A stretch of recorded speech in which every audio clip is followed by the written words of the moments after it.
Welcome back, everyone, to the Voodoo podcast. As always, I'm your host, Mike Napoletano. I did say we were going to do 2 October episodes because of how busy it got. And that's exactly what happened. It got super busy, so we only came to you with an early October episode, but it was a good one. We had Chad Steckley and Toby Rolson on there to give you some information on their haunts. Hope you were able to make it out to them. But here we are in November.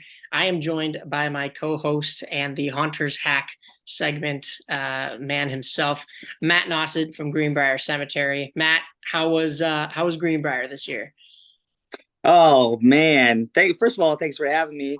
As always, Greenbrier was good. I think everybody in the Chicagoland area was kind of dealing with weather, but we did a good job. We followed some of the Haunters hacks as far as setup was concerned, so all of our stuff kind of survived and stayed upright, and we had no electrical issues, and that was all good.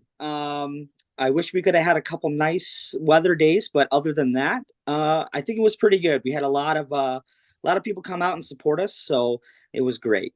Yeah, you mentioned the weather, and usually I don't like to lose track of my professionalism on a podcast or anything that's going out publicly. But what the absolute did we have this October? What was that? That was so bad. I swear it rained every single day. It was brutal. I know you mentioned Toby and Chad last episode. I know Toby, he's been doing this a long time and he preps for success for stuff like that. But I'll tell you, this is our 5th season here. I've been doing it, at this location for 5 seasons. I'm just not prepared for all this rain. I mean, yeah, it is difficult to keep up with the pace that Mother Nature is throwing at us. Every year I get a little bit better, and I think we're going to keep improving, as we, go and grow. But man, this month was rough. And then Halloween with the snow. Oh my God. I couldn't believe it. Yeah. I had sent you a text that morning on Halloween, and I said, because we at Voodoo on Vassar, I've always said we took the year off in 2019 and we missed the year that it snowed. Well, we can't say that anymore because we did 2023 and we were there for the snow. I sent you a text that morning. I go, is this worse or not as bad as 2019? And you said, ask me when it's all over. And I didn't even have to, because it got to the point where I looked outside and it was just so bad. And even though we didn't decorate, like I said, in 2019, I could just tell that this was way more snow. Because 2019, we still went out on Halloween and saw a couple. We actually saw your haunt. We saw a couple other haunts before we even knew you. And we were able to see stuff and drive in decent conditions despite the snow. I can't even imagine having to drive this past Halloween, how it was on the roads. We have, if anybody's been out to Voodoo on Vassar, which wasn't as many as our usual total this year, and I have to say it's probably because of the weather, because it was in no regard to us having a bad show. We had our best show, and I can't wait to get our actors on and talk about how well our crew did as a whole and how much better our show has just gotten in 1 year. Especially, I think I mentioned this in the Toby episode, that I had a little bit of creative block going into this year. Like, how do we make this better than it already was last year? And we had a couple of key members and key, not to give away any spoilers, I'll say key scares that really upped our game this year and made it so much better. But I go up on the garage in a way. We built a structure out on the driveway and I stand up on the wood. I took 2 steps up there. I didn't even take the second step yet. And with all the snow up there, I slipped a little. And I didn't fall off, but everybody was looking at me like, you're nuts. And I'm like, yeah, I can't really do the same show up here on Halloween that I've been doing the entire time, because it's not rain. It is snow, and it is so much more slippery, and it was bad. It was a nightmare. Yeah, I think we actually had some I say we didn't have that many electrical issues. We actually did on Halloween. We actually had the whole one side of our yard go off. It was momentarily, but it kept popping the breaker, and I couldn't figure out what the heck was going on. It was, user error. That was my fault, but still, like, fighting it all day. I had to keep everything lit all day.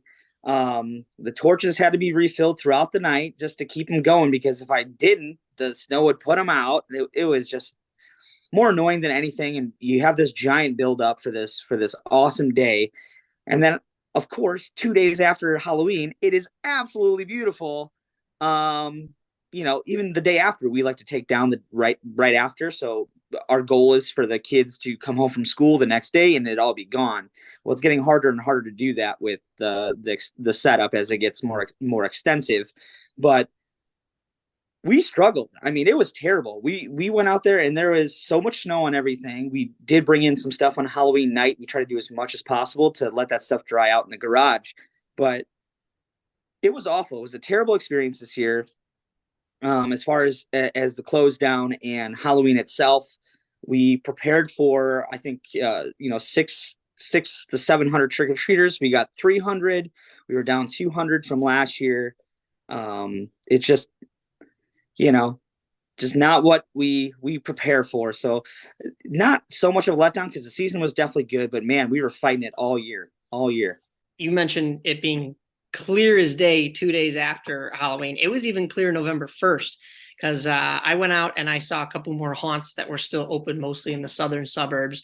And a lot of the haunt builders and just anybody who still had hours listed that their lights were still on. And of course, like you said, people don't get to their decorations as quickly.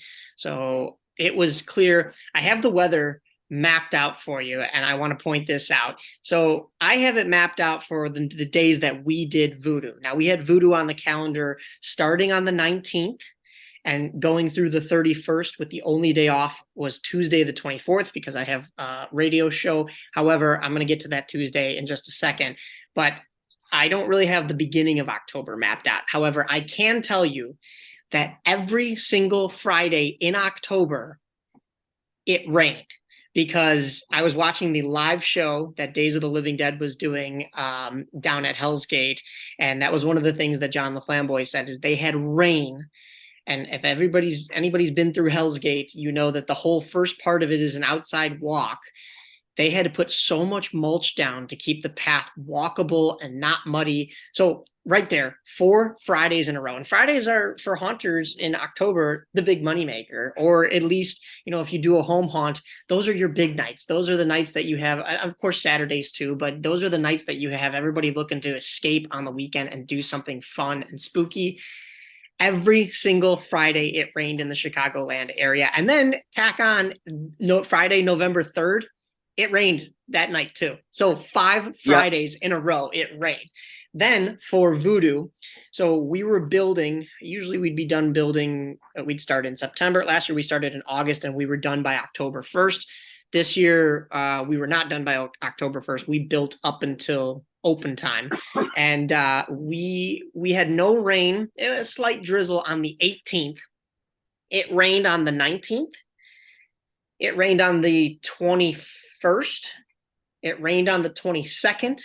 It rained on the 25th, the 26th, the 27th, a little bit on the 28th, the 29th, and the 30th. So nine of our 12 scheduled days, it rained for Voodoo. And by rained, I mean it could have rained an hour before when we were setting up, and then kind of tapered off towards the time we were open. But regardless, everything is still wet. It's hard to bag and unbag things, hard to weatherproof things. Sometimes it rained during the show. We've gotten it down to a point now, like you said, with Toby and all their haunters, knowing how to, and here at Voodoo, I know that my stuff will be okay in the rain for a couple hours because it's protected enough. But the rest of my team is still nervous. Snow, that's a different story. So 9 of our 12 days, it rained. And then, of course, on Halloween, add a 10th day that we had precipitation because we had snow on Halloween. And we had to quickly bring in everything that was outside because I had thoughts. I paused for a second and I thought, well, what if it's a Tuesday. what if we just extended Halloween into the Wednesday? I mean, it's middle of the week anyways. And then I thought about it and I said, for all of my crew to go around and weatherproof everything, bag everything, it's already under about an inch or an inch and a half of snow. Granted, the weather lied again. Every night it looked clear. And then an hour before, the weather, either the weather app, weatherchannel.com, or just the weatherman themselves, would be, oh no, just kidding. We have rain in the forecast. I want to become a meteorologist because it's the only job where you can be so astronomically wrong about everything you do. You could say the sky is purple and still get paid. And oh my God, it was painful. And going back to, I said I was going to go back to the 24th of October, that Tuesday, just to laugh in our faces. That was the only day in that 13-day stretch that we took off. And it was because of my radio show. Like I said, it was 60 degrees and clear weather, even into the Of night. course. Of course. And November 1st was clear and November 2nd was clear. So I'm done. This is never happening at my house ever again. Oh man. Well, let's switch it up here. What were some of the highlights? What do you think some of the highlights were? I know you're going to still have the Voodoo crew on and stuff, but what were some of your highlights for this season? I'll go through a little bit more of my personal highlights, and if the group can, I'll save some for the group if they can think of any, because I know they had a lot. Just having the slider gear this year was so much of a game changer because it added an element to not only my character but some of our other line characters, and we'll get to Ian hopefully when we get into the Zoom chat. But it was such an added scare and pretty easy to get a hang of to do, and it was just so much fun. Of course, you go through those knee pads really quickly if you're sliding a bunch, and then of course learning to do it hurt a little bit. You fall back down. It's trial and error, and sometimes if you're old like I am, you pull your groin a little bit, but you bounce back. I was still able to do it every single night, despite any rain, despite except for the snow. I really didn't do it on Halloween night, but yeah, that was a huge game changer. Personal accomplishes and fun moments. I mean, without giving too much away, I think my group really did a lot more. I mean, I had my fun for sure, but I had a lot more fun watching each one of my group members change things up from the previous year.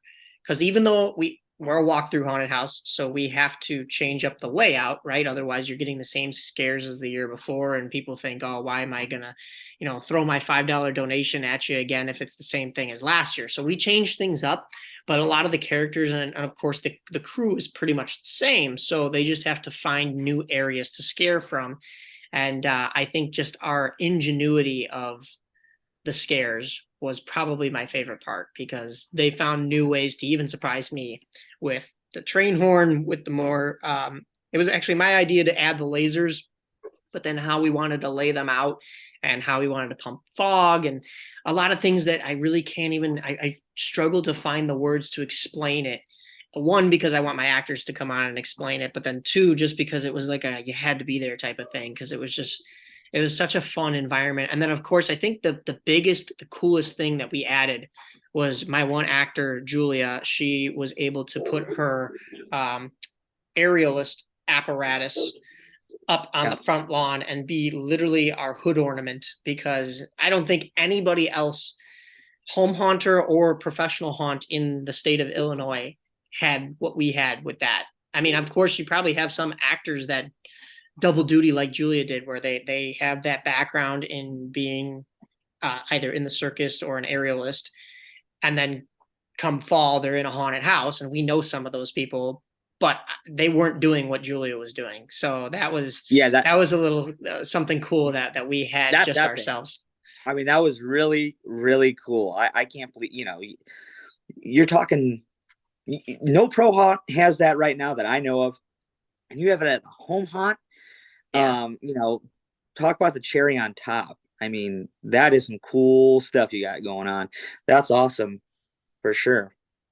How about you? What was the best moments and some of the coolest things that you got from this year? Some of the new stuff that I built worked the entire time. without fail, not once, which was just really, it felt really good. I spent the time, I did it right. I built everything, pretty much from scratch, and it worked. It worked all season, pending rain and everything else, everything worked. The new areas that we constructed, we had like the boardwalk area, that all worked with minimal failure there. um, and then I would say our actors, I had to pull some actors out of left field to try to make up some of the nights, just to make sure, because the I didn't realize our attendance did pick up this year quite a bit. um, so when I just put the call in, and people came out, and even for some of the people that have never acted before, did amazing.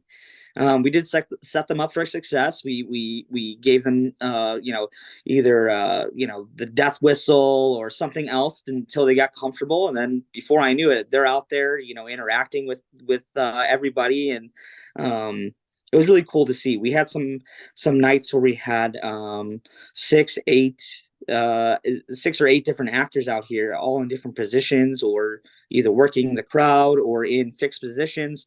It was really cool to step back. I didn't even have to act, um, and just to see it all kind of unfold. You see all the hard work of you building everything, but if you're acting, sometimes you can't really see everything. You don't see them go through. You don't see this person and that person and all the interactions.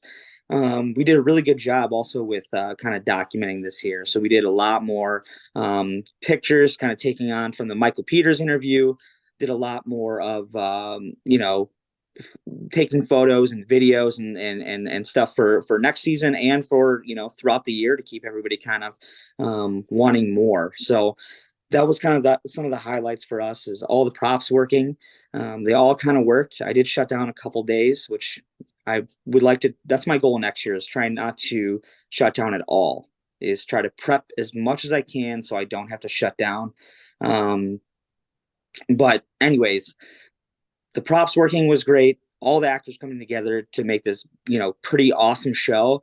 And then, just collectively, the new areas all kind of worked. Everything kind of worked that we had in our mind, and what I had envisioned worked.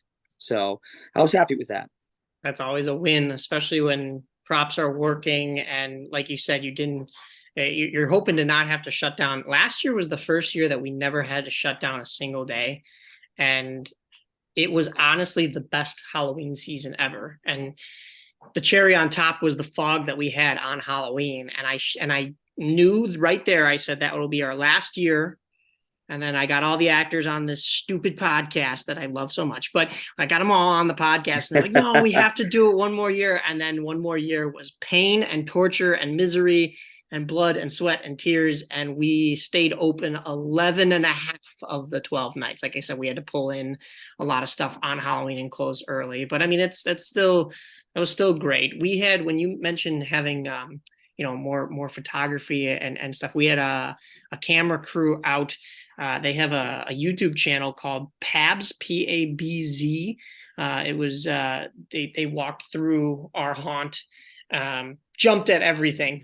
I'm talking like teenage boys, and they still jumped at everything, and they were so terrified. And that was a fun one. So go check that one out. It's on YouTube. Pabz is the YouTube channel. It was the first time in a haunted house was the name of the video. And their famous last words were, well, it's in somebody's house, so we don't know how scary it's going to be. And then they jumped at every little thing. We had our fun with it too. And then we also had a camera crew that I brought in.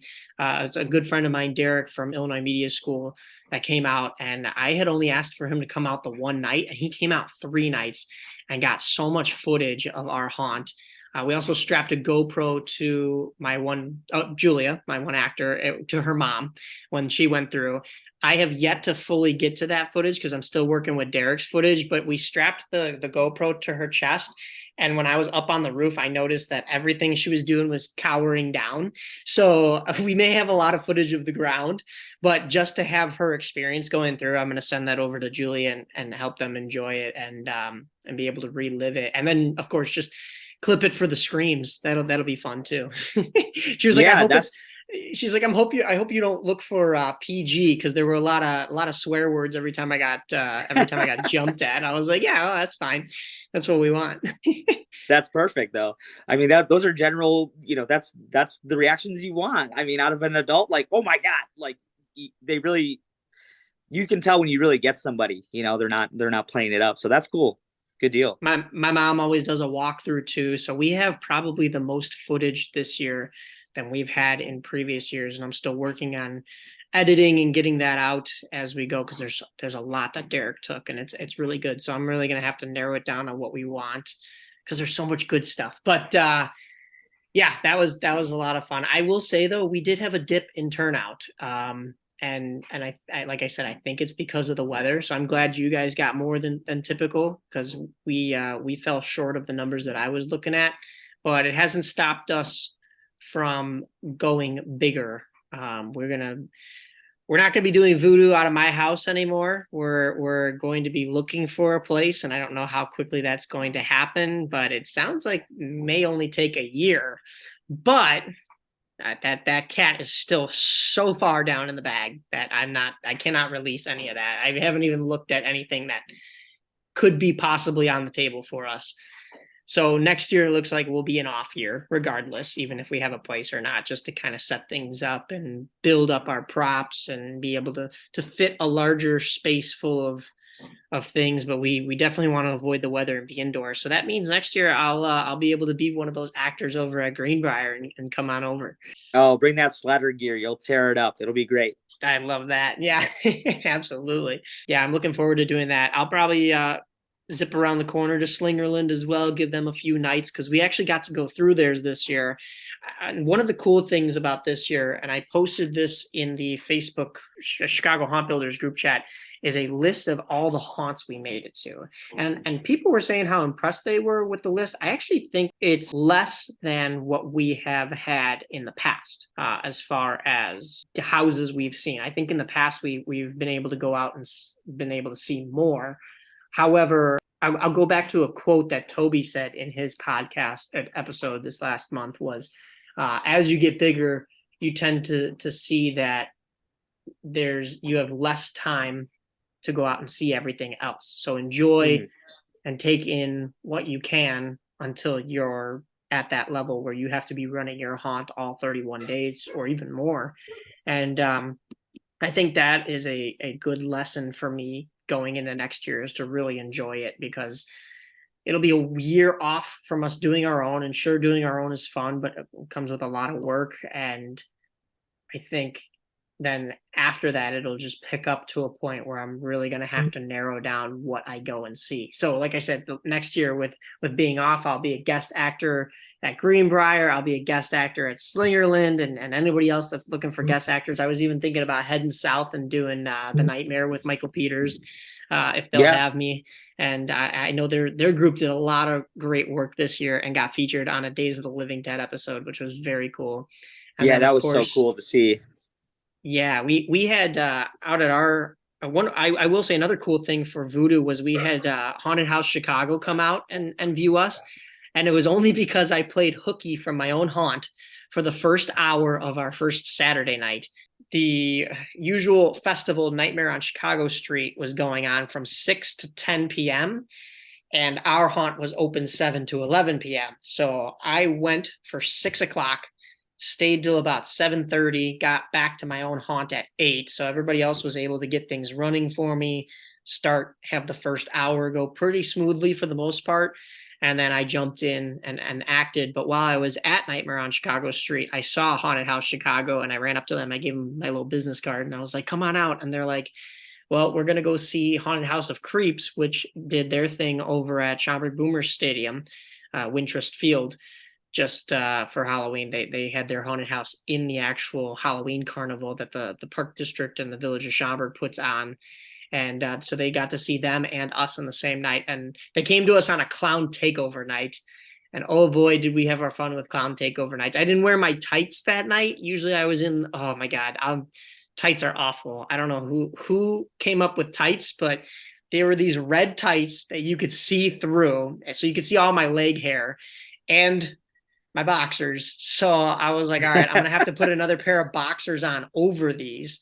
Luckily, I had like a goofy spoof pair that worked out. They were pink to go with the red, and that helped my costume for clown takeover nights. And I didn't do it when they were there because I knew we had some professionals coming through, and I was like, yeah, I don't really want them to see me in my underwear, so I didn't. I didn't do it for that, but typically I was running around in that, and they came through and they loved it, and it was super cool to have Chris Zarobsky and crew out, and they took a lot of really cool pictures as well. That was another camera crew that came out for us. Yeah, That's fun. that's yeah. You guys got quite a bit of coverage and all that footage, and we had a little bit of that. We had only one crew come out, but it was super professional. Hopefully that'll be coming out soon, so I'll have more information a little later on. But yeah, wow, that is so cool that they spent the time to come out to you guys and enjoy it on the high level. I saw the posts on Facebook and everything else they were really posting for you. So that's awesome. That's huge. That's a big win. They started grouping us in with the professional haunts. Like there would be a I Facebook know. post that goes out, and it would be like, make sure to stop by Evil Intentions and 13th Floor and Voodoo on Vassar. And I was like, oh, okay, sure. Yeah, be Yeah, my that's guest. intense. Yeah, So that's that was a lot of intense. fun. Very But cool. yeah, I'm not going to read the whole list of home haunts, but we made it out to 95. A lot of them I actually did on my own.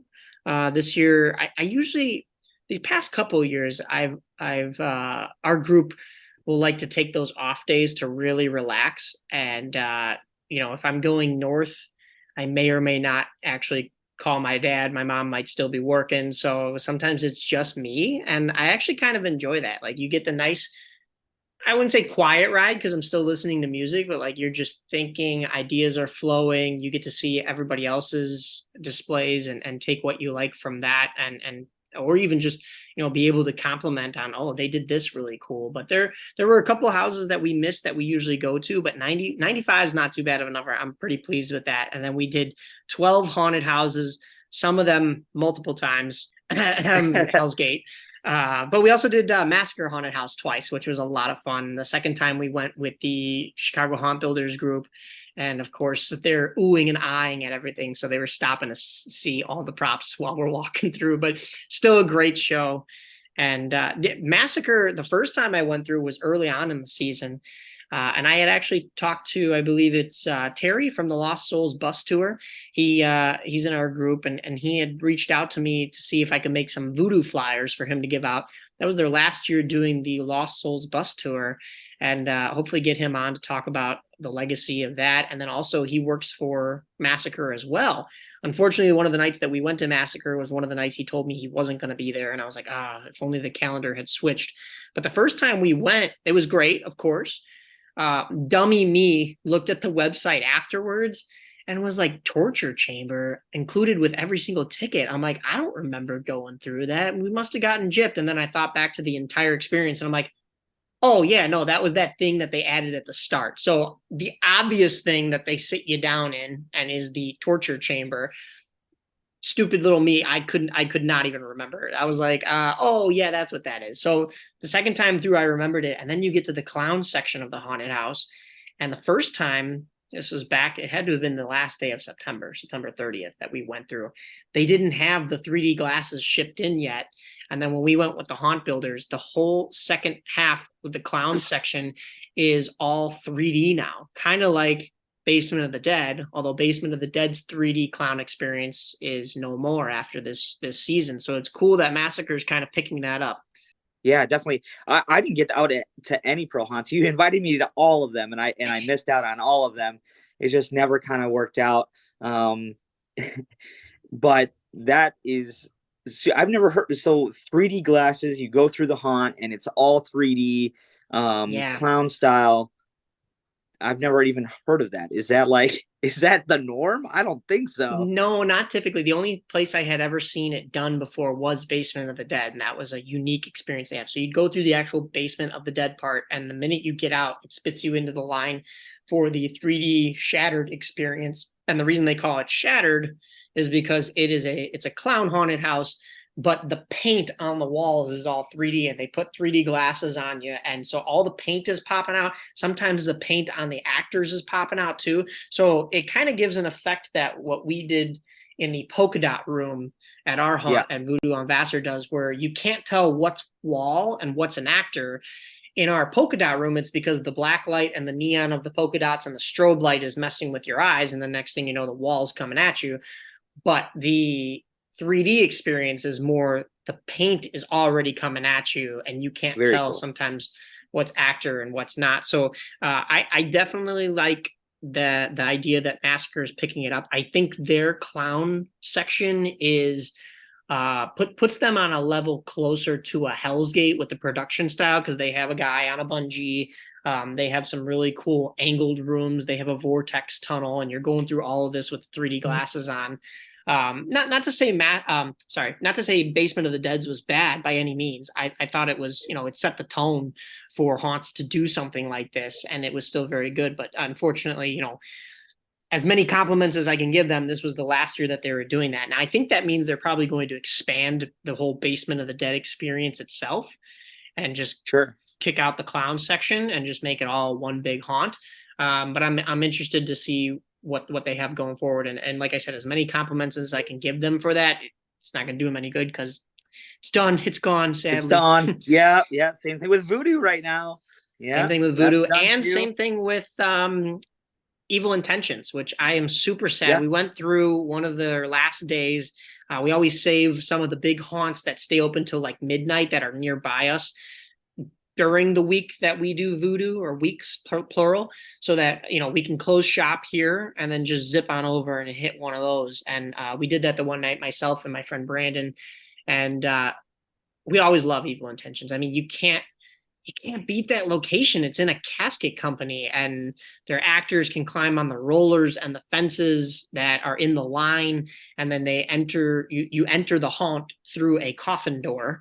So Hmm. that's fun. And we heard a little bit of the backstory about why they're moving, and I can't release any of those details as much as it's on the tip of my tongue, and I want to tell you guys. I'm going to wait until hopefully we get somebody from Evil Intentions on to explain where they're going to be going moving forward. But man, a casket company, like what a premier location for a haunted house.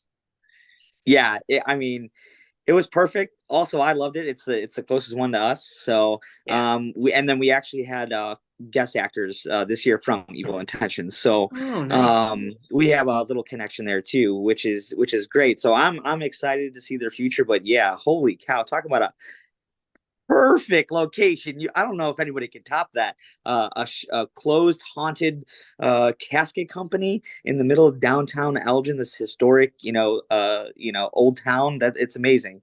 But yeah, I'm intrigued to see where they go for sure. If we were 10 years further along with Voodoo, I'd be moving right into that place in any way that I can.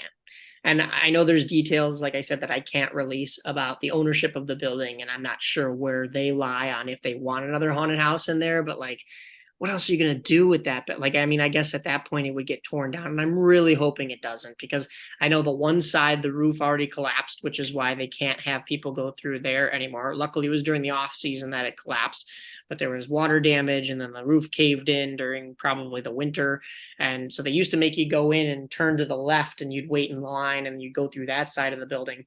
Now you go in and you go to the right, and it's still a very similar experience, and they still do a great job with it. But I know there's a lot of complications with that building. But man, that's a haunter's dream right there. And Definitely, definitely. I just hope it's available when it comes time for Voodoo to move into a location similar to that we could just take that building.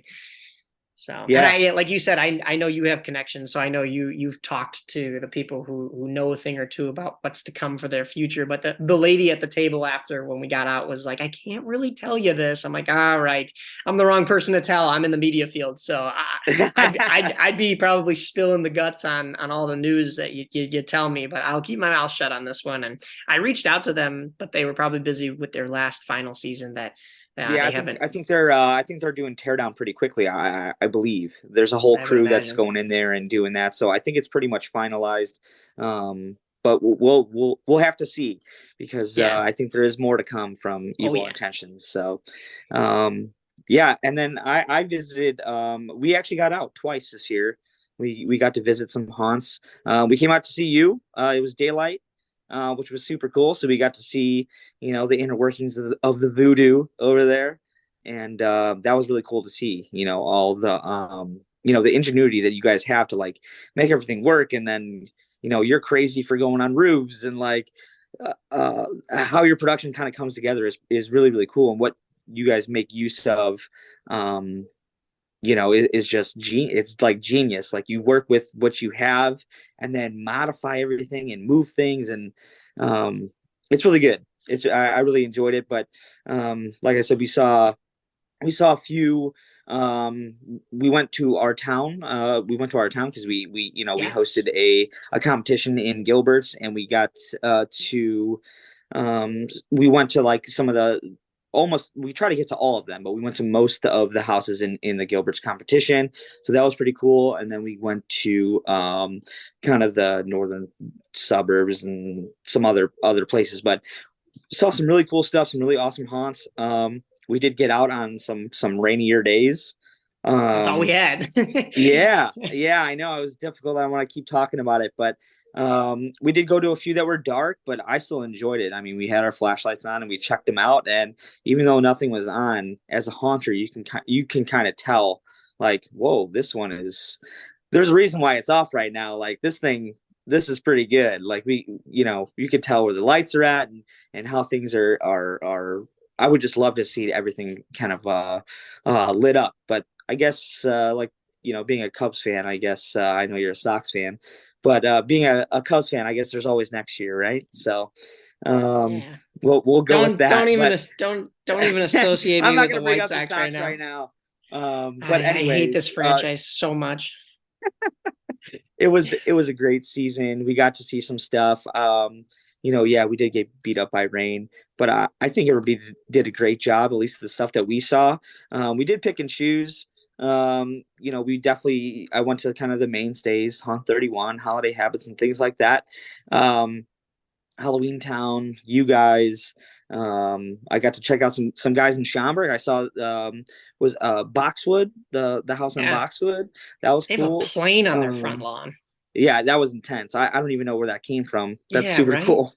Um, I saw some stuff over lunch. I went to see Carol Scream and Jim Slanker over there. So I saw some stuff this year, and I was pretty happy to get out and see because you know like you were saying, as we get a little bit bigger, every kind of year it does more, and then when you're running live actors, and for me I had to call in a bunch of favors and get people in here because I didn't realize how many I was actually going to need.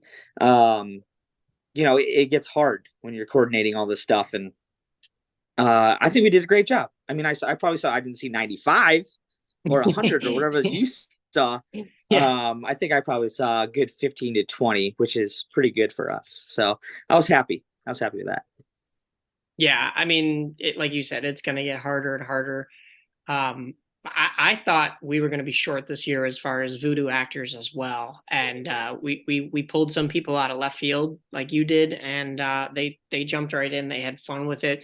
People that I didn't think we would have, and everybody came through pretty clutch, which was a lot of fun, and made for we. I think we had over the amount of actors we needed every single night. I'm pretty sure there were never any nights that we were really short. I mean, I still had some people running double duty that I didn't want happening because, the one character they would be is very different from another character, so it's hard to change up and look like a completely different person. But with the way we ran it, it still worked, and we had like probably 10 actors at minimum every single night, and Yeah. I wish I could have sent some your way, but next year for sure. I know a lot of this group of mine is looking to still act somewhere if Voodoo is not running, and yours is going to be on the list as well as Slingerland. So those, I mean, top two, and you guys are both right in our backyard, so might as well Well, One of one them's is literally in our literally. yeah, one of them is literally in our backyard. And like I said, we did get to go through theirs this year and see just before we opened at 7 o'clock on one of our Saturday nights. We ran through theirs real quick, and they did a really nice job. I know Steve is still trying to get rid of a lot of the pallets that he has on the I side. saw a I setup. might take Man, him up on that. that walkthrough looked really, really long.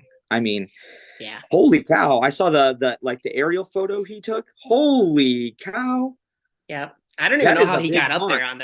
on the roof to take that aerial photo, but yeah, his is impressive on the front lawn like they do there, and the way he has his actor cut throughs. And I don't want to give too much away the behind the scenes, but there's a reason why when he came on that one episode of the podcast, they were very secretive about what they had planned, because it was probably twice as long this year as it was last year, and the way he had it spit out was a safer way, but also a better way for his actors to get the scare. And because before he had people kind of running out into the street, and this time it was people running behind his tent. He has that whole side lot because he's on the corner that he gets to play with, and the neighbors are cool with it. And then he of course has his just regular whole front lawn display, which is very nice. He's got a lot of room to work with. So I know they had a great season. I will say, now that you bring that up, the highlight for me was 100%, other than Haunted House Chicago. That was a treat to get to host them and have them see all of our hard work. But I'm up on the garage, I'm up on the roof, on the structure, on the driveway, and I hear chainsaw, and it's just about 11 o'clock. So we're just about to wrap up, and we have a group going through.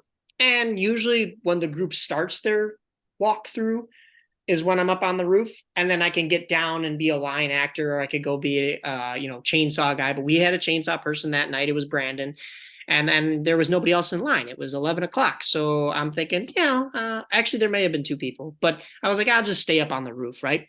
All of a sudden I hear a chainsaw, and things tend to echo when I'm up there because I can hear everything below me going off in the garage. I can hear the music out front. I think I hear my own chainsaw off to the side. And then I see this group walking down the cul-de-sac, and they are spread out. Like, I'm talking, there's some people on one sidewalk, there's some people on the other sidewalk, there's some people on both parkways walking in the grass, and then there's about 10 people walking up to the front of my house in the street. And I'm hearing chainsaw, and I think it's mine. So I get down from the garage because I'm thinking, okay, this is a perfect time to be in full slider gear and go get these 10 people that are in the cul-de-sac, right? And I'm going to freak the crap out of all of them. I'm going to get them. It's going to be a great scare because they're all spread out too. As soon as I start my slide in the cul-de-sac on the concrete, I look up, and it's 4 chainsaws just spread out, just all walking like an army, just walking towards me. And that's when I realized, I'm like, well, okay, I can't get super close to them because they all have chainsaws. And of course, even though the chain's off, I don't want to get donked in the head by the chainsaw blade, or just the body of the chainsaw. But I was going to get like right up in these people's faces, and I realized it's the whole Slingerland group of actors and family and everything coming down to see ours. And I'm just like, oh, so I'm not scaring you. I'm just going to join you and scare the other two people that are waiting in my line. And that's when you can kind of see from the video that I had posted, I slide up to the one chainsaw actor, and I pop up like right in front of his face, and they didn't even miss a beat. Like, they were just still walking towards my house. And then I run around them, and then I wasn't able to use the slider gear on the sidewalk or the eave of the driveway, but I was able to do it on my driveway. It's just the material of the concrete, and I was able to then go underneath the line ropes that we have, the caution tape, and I slid underneath and got the two people in line who are also looking at 4 chainsaws coming down the block, and they don't know what to do. They were like, what is going on? Like, at that point they were like, is the house that we're at about to get robbed, or are these extra actors? Like, what is going on here? Yeah, I would not know what to do if I had 4 chainsaws walking like it's like a movie scene. Like, they're just kind of like Right? ominously walking towards your house, chainsaw kind of murmuring in the background. Super cool. That was And what then, they just wanted to see your haunt. That's why they came. yeah, That they is they so cool. I think Steve was saying that they walked over, but because of how many of them there were, somebody had to have given them a ride. And then, of course, where they were coming from, if they walked over, they would have come through the field. So they walked up, but they brought their chainsaws. They were all still in costume. I was like, this is amazing. Like, this is great. And then, of course, after we got that last group through, we were just out in front with them. And Brandon has my chainsaw, so a fifth chainsaw, and he starts it up, and they all just put their chainsaws in the air, and they're all just revving chainsaws. And I'm up on the roof just like laughing at this whole thing because it's like a Halloween party for haunters, you know? Yeah, that's so cool. What a great story. That is definitely the highlight of the season for sure. Other than, like I said, just seeing how my actors were able to adapt and craft their scares. One thing Toby brought up in the episode, he had a lot of really good quotes. I was listening back to a lot of it later. He said something about Halloween that you don't get with Christmas is super commercialized in a way where, like, you go to the store and you're going to buy a Rudolph prop or a Santa prop, and or whatever holiday you celebrate during that time, and what can you really do to it? Like, it's already the way it's supposed to be, so you're just throwing it out on your front lawn. You can, of course, set your light show or whatever you're going to do, but when it comes to Halloween, you can take something and add blood to it, scrape it up, and back to what the Terror Roulette gentlemen, the owners, the creative producer, and the director, Jeffrey Holmes and Scott Swenson, were saying is, every time you get a prop, make it something of your own. So, like, that's what we do in this Halloween world is why it makes it so much more fun than Christmas. Is you can get creative with it. You can make it, not only dress it up as your own and make it creepier, but also craft a scare. Like, there's no scare in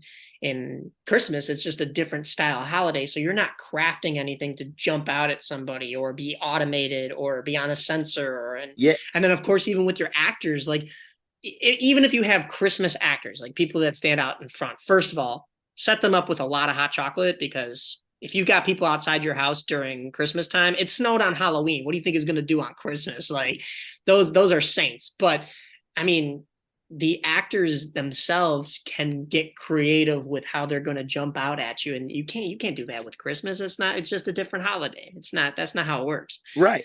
The whole point of Christmas is to bring back memories. Everybody wants to see the same thing, right? Like, you're not going to create a new character. You're trying to. Everybody's supposed to have the same characters: the Santa Claus, the reindeer, even the Grinch or whatever. Everybody has that, and that's what you're working towards. With Halloween, you're trying to work away from people. You can be as non-conventional as possible, and it works for Halloween. For Christmas, your goal is to try to conform and to make sure that your display kind of looks like everybody else, just to the max, right? I would think. I don't do Christmas to that degree, but that's how I think of it. It's like, everybody has a tree. Everybody has this. They have all the norms. There is nothing like crazy, super, super different. And if you are, more power to you. That's great. But there's nothing like Halloween in manufacturing a scare out of a pile of junk.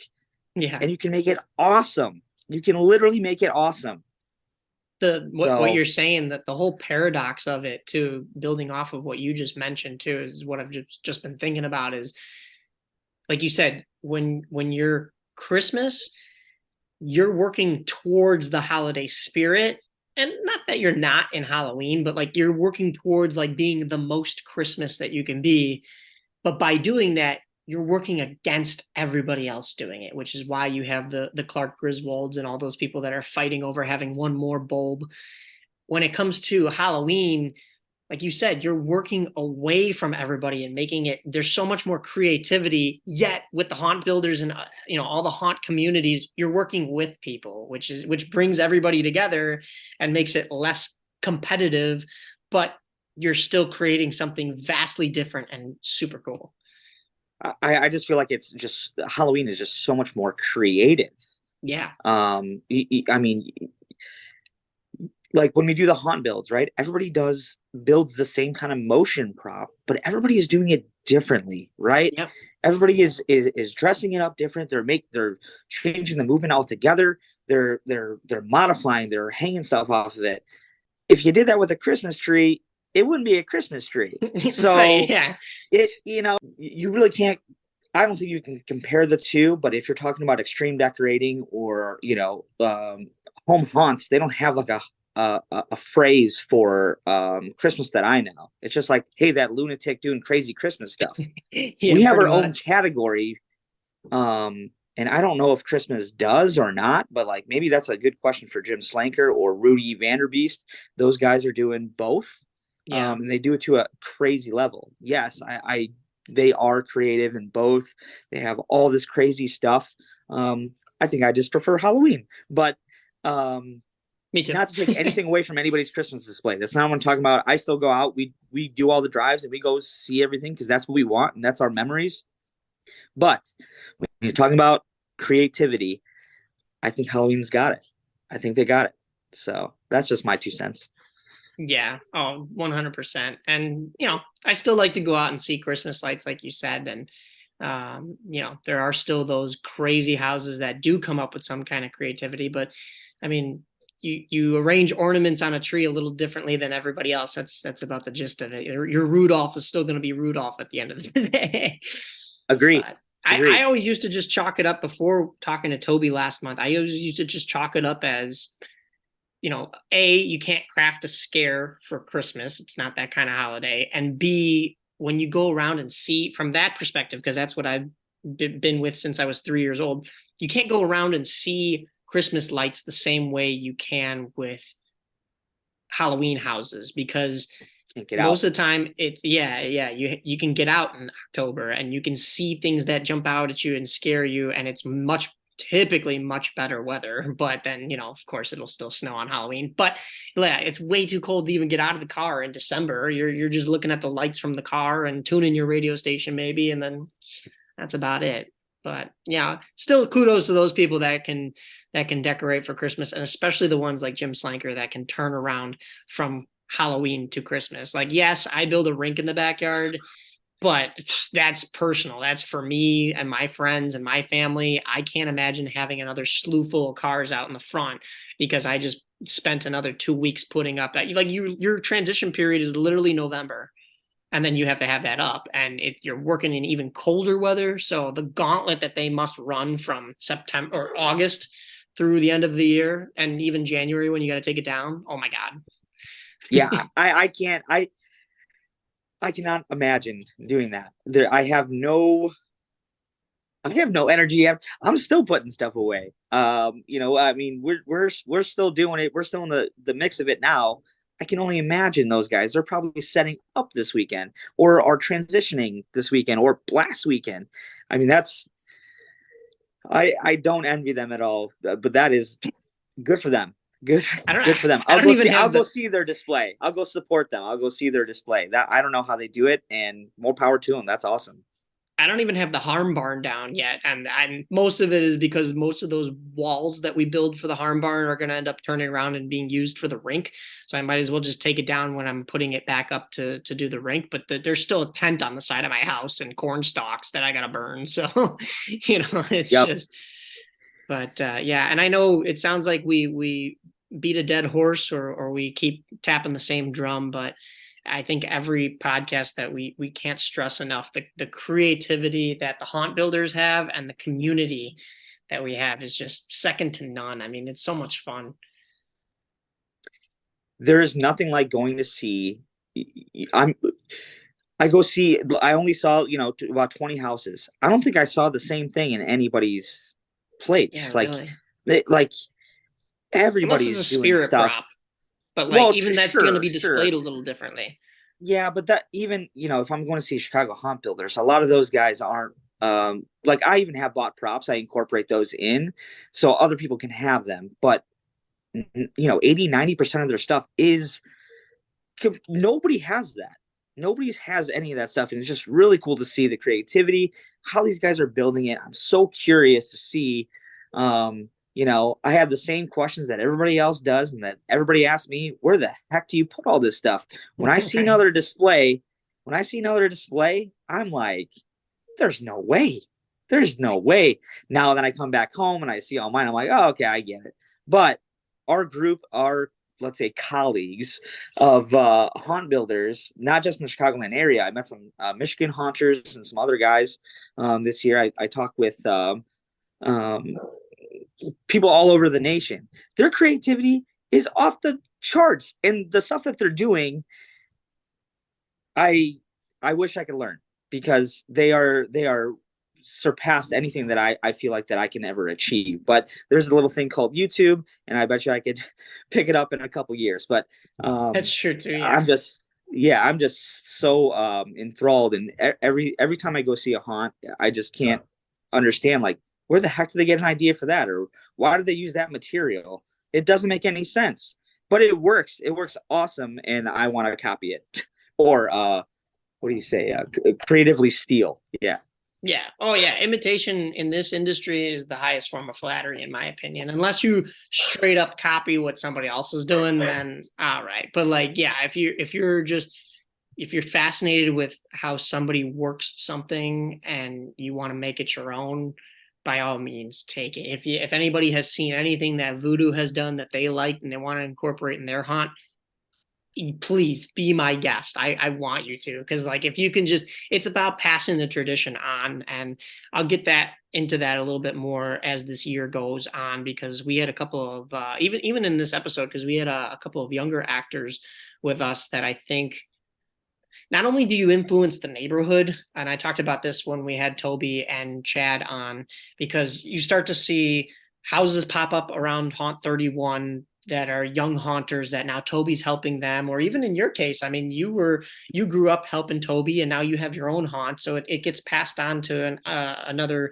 in your case, it's not a full on generation, but it's then for me, it's not necessarily a full on another generation, but you'll see more houses here in Schaumburg pop up because of houses like Slingerland and Fear of the Dark and even Voodoo, I hope. And I just love to see the tradition get passed on, and even to some, if I could teach the youth, that'd be great. But you mentioned too, and it answered my question. I was gonna say, I wonder what people in other states have to go off of if they don't have Chicago haunt builders at their fingertips. But of course, the internet, like you said. And then I'd love to take a picture going off of that other thought of yours. Where do people store everything? I'd love to take and I might actually still do this, a panel of Voodoo, and then I'll send you at the end of that panel, it'll cut to just the back of my garage and how empty my garage is and how these bins are just stacked to the ceiling, because it looks so clean, and it's like, where did I just put everything? I even get kind of mesmerized by it. But that leads me into a perfect segment for your or perfect segue for your home haunters segment, for Haunters Hack. What cleanup tips do you have as far as coming across cleanup tips, especially with snow and what you guys just probably had to go through taking all your stuff in? Sure. So, yeah, this Haunters Hack is near and dear to me because I just went through it. I hope that this kind of helps out a couple people if we could. The more bins, the better. If you think you have enough, you don't. If you want to stay, you need to stay organized. Every year, I tell myself I'm going to be more organized, and I'm going to put the stuff away. I'm going to label it. I'm going to do all that. Well, that never works out. What I could say is I like to get the bins that I can see into. I get a lot of them, and I store accordingly. So I probably bought 15 extra bins this year. We went through, and I have a speaker box, I have a receiver box, I have several extension cord boxes, I have light boxes. I kept everything separate. I made piles of everything as I was taking things down, to make sure that everything kind of goes where it's supposed to. I have a whole box of just like remotes and controllers and things like that. That all went in the same box. Staying organized so you can find the things the next year are going to be key. Another tip that I have is the order at which you put things up. You're going to want to put it in reverse order to go away. So, like we start with our fence every single year. We start with our fence, and then we start to fill the yard. We see our space, and then we go ahead and fill it after we lay electrical and things like that. What I would have to say is leave your fencing and your pillars or whatever the outskirts, the first thing that you're going to be putting up, wait to put those away till last. If you bury them with everything from the inside, you're going to have a hard time when you go to set up. It's all about kind of pre-planning. Take that 5 extra minutes and think about, okay, I know I'm super tired, I'm mad at the weather or whatever it may be when I'm putting away these boxes, but make sure that the order that which you're putting away things makes sense for you to put that out for the next year. For us, I did it because of the snow. I made sure to wipe down all of our electrical stuff and stuff before we put it away. We actually started taking down the night of Halloween, and we did a huge batch in the garage to let it dry. We left our electric heater on in there to dry it all out. So that stuff all went into the attic, and that was kind of the phase one. Phase two, we moved the next set in, let those dry, and so on and so forth. But really try to stay organized, especially with the stuff that is frustrating to you. So extension cords made in my existence, when they're tangled and I'm trying to set things up next year, make sure you go through, put them away properly this year. Just be as organized as possible. And that's the key. That's the key to success, I think. You have any thoughts on that? Where were you when we started? Because, oh my goodness, when we do, of course, we have a walkthrough haunt, so every room gets boxed up by theme typically, and we try to do that. The whatever you put up last comes down first in reverse order, for the most part, or just whatever's outside and can get damaged in the weather, that comes in first. But it never fails, especially because even if we were boxed by theme, the next year the layout's going to change, so it can get a little jumbled. Hopefully that'll never be the case again, because we will move Voodoo in a place where we can leave things up year round. But yeah, it is always a struggle. And I didn't take down, last year was the first year we built the structure on the driveway, and I didn't actually take it down last year. My crew took it down while I was at work, and they didn't exactly leave a blueprint for how to take it down. So I've put it up twice, and because I'm the one that's got to stand up there, I know how many screws I got to put in and where I got to put the screws and make it safe for me to walk on and hang on and stuff. But this year, taking it down, I just kind of went at it with the drill and was like, oh yeah, take this screw out, take this screw out, and next thing you know, the whole thing's like hanging sideways, and I'm like, is that going to collapse and hit my car, or is it going to come down on my head? So I wish I would have taken a breather and thought it through a little bit more. Luckily it's all down and it's fine, but I didn't miss a single screw. But yeah, it was definitely something I probably should have thought out a little bit more. Yeah, I think everybody kind of has that. Even though we shortened our season this year, I think we did 4 weeks. Last year was 6 weeks. So when we were done with that, I was so not, I wouldn't say fed up with Halloween, just fed up with the setup when we started to take down. Um, you're just frustrated. You're just kind of putting stuff places. Take a breather, take the second, think it out, take the time. It doesn't, you're racing against yourself. You don't have to, unless you're seriously on a time crunch or something, take the time to do it right.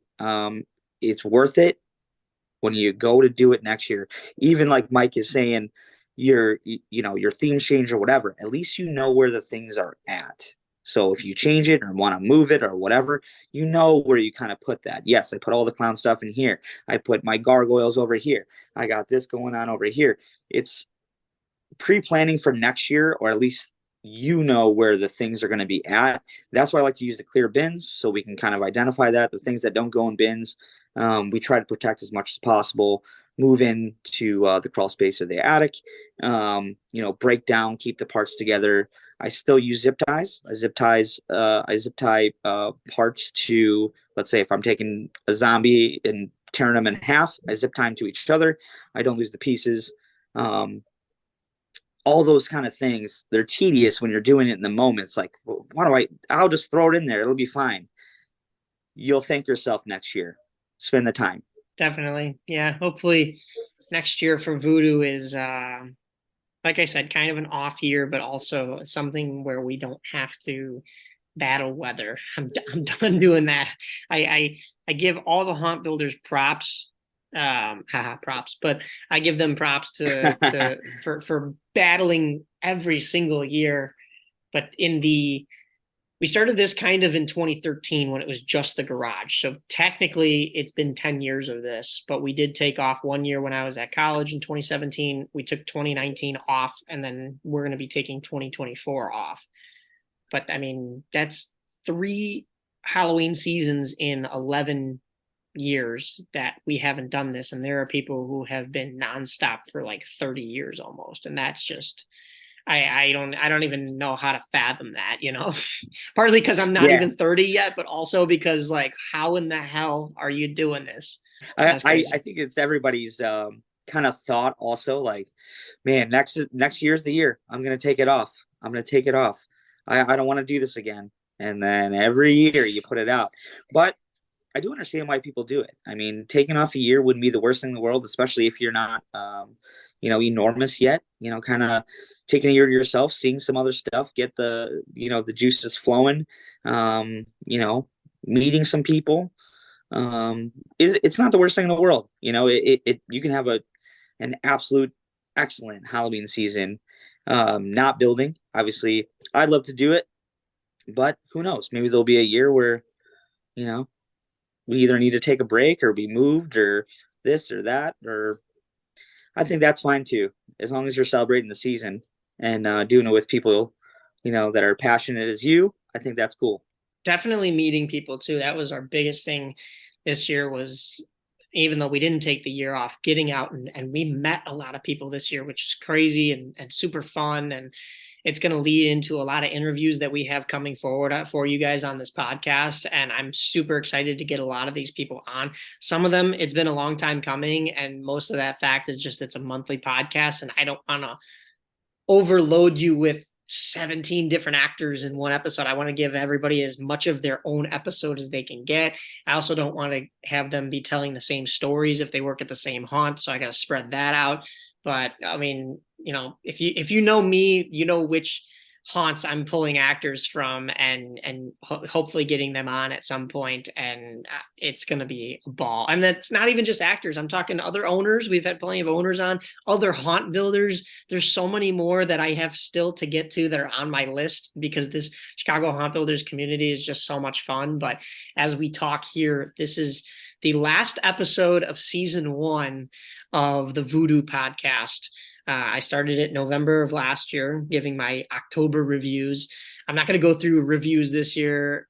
For the most part, a lot of them are still the same. We could even go double back on some of the newer ones that I've seen this year, but I'll probably be giving that in the further episodes. And then, of course, with Christmas haunted houses opening up. Did you have any final thoughts on this first season of the Voodoo podcast, or anything that you're excited for going forward too?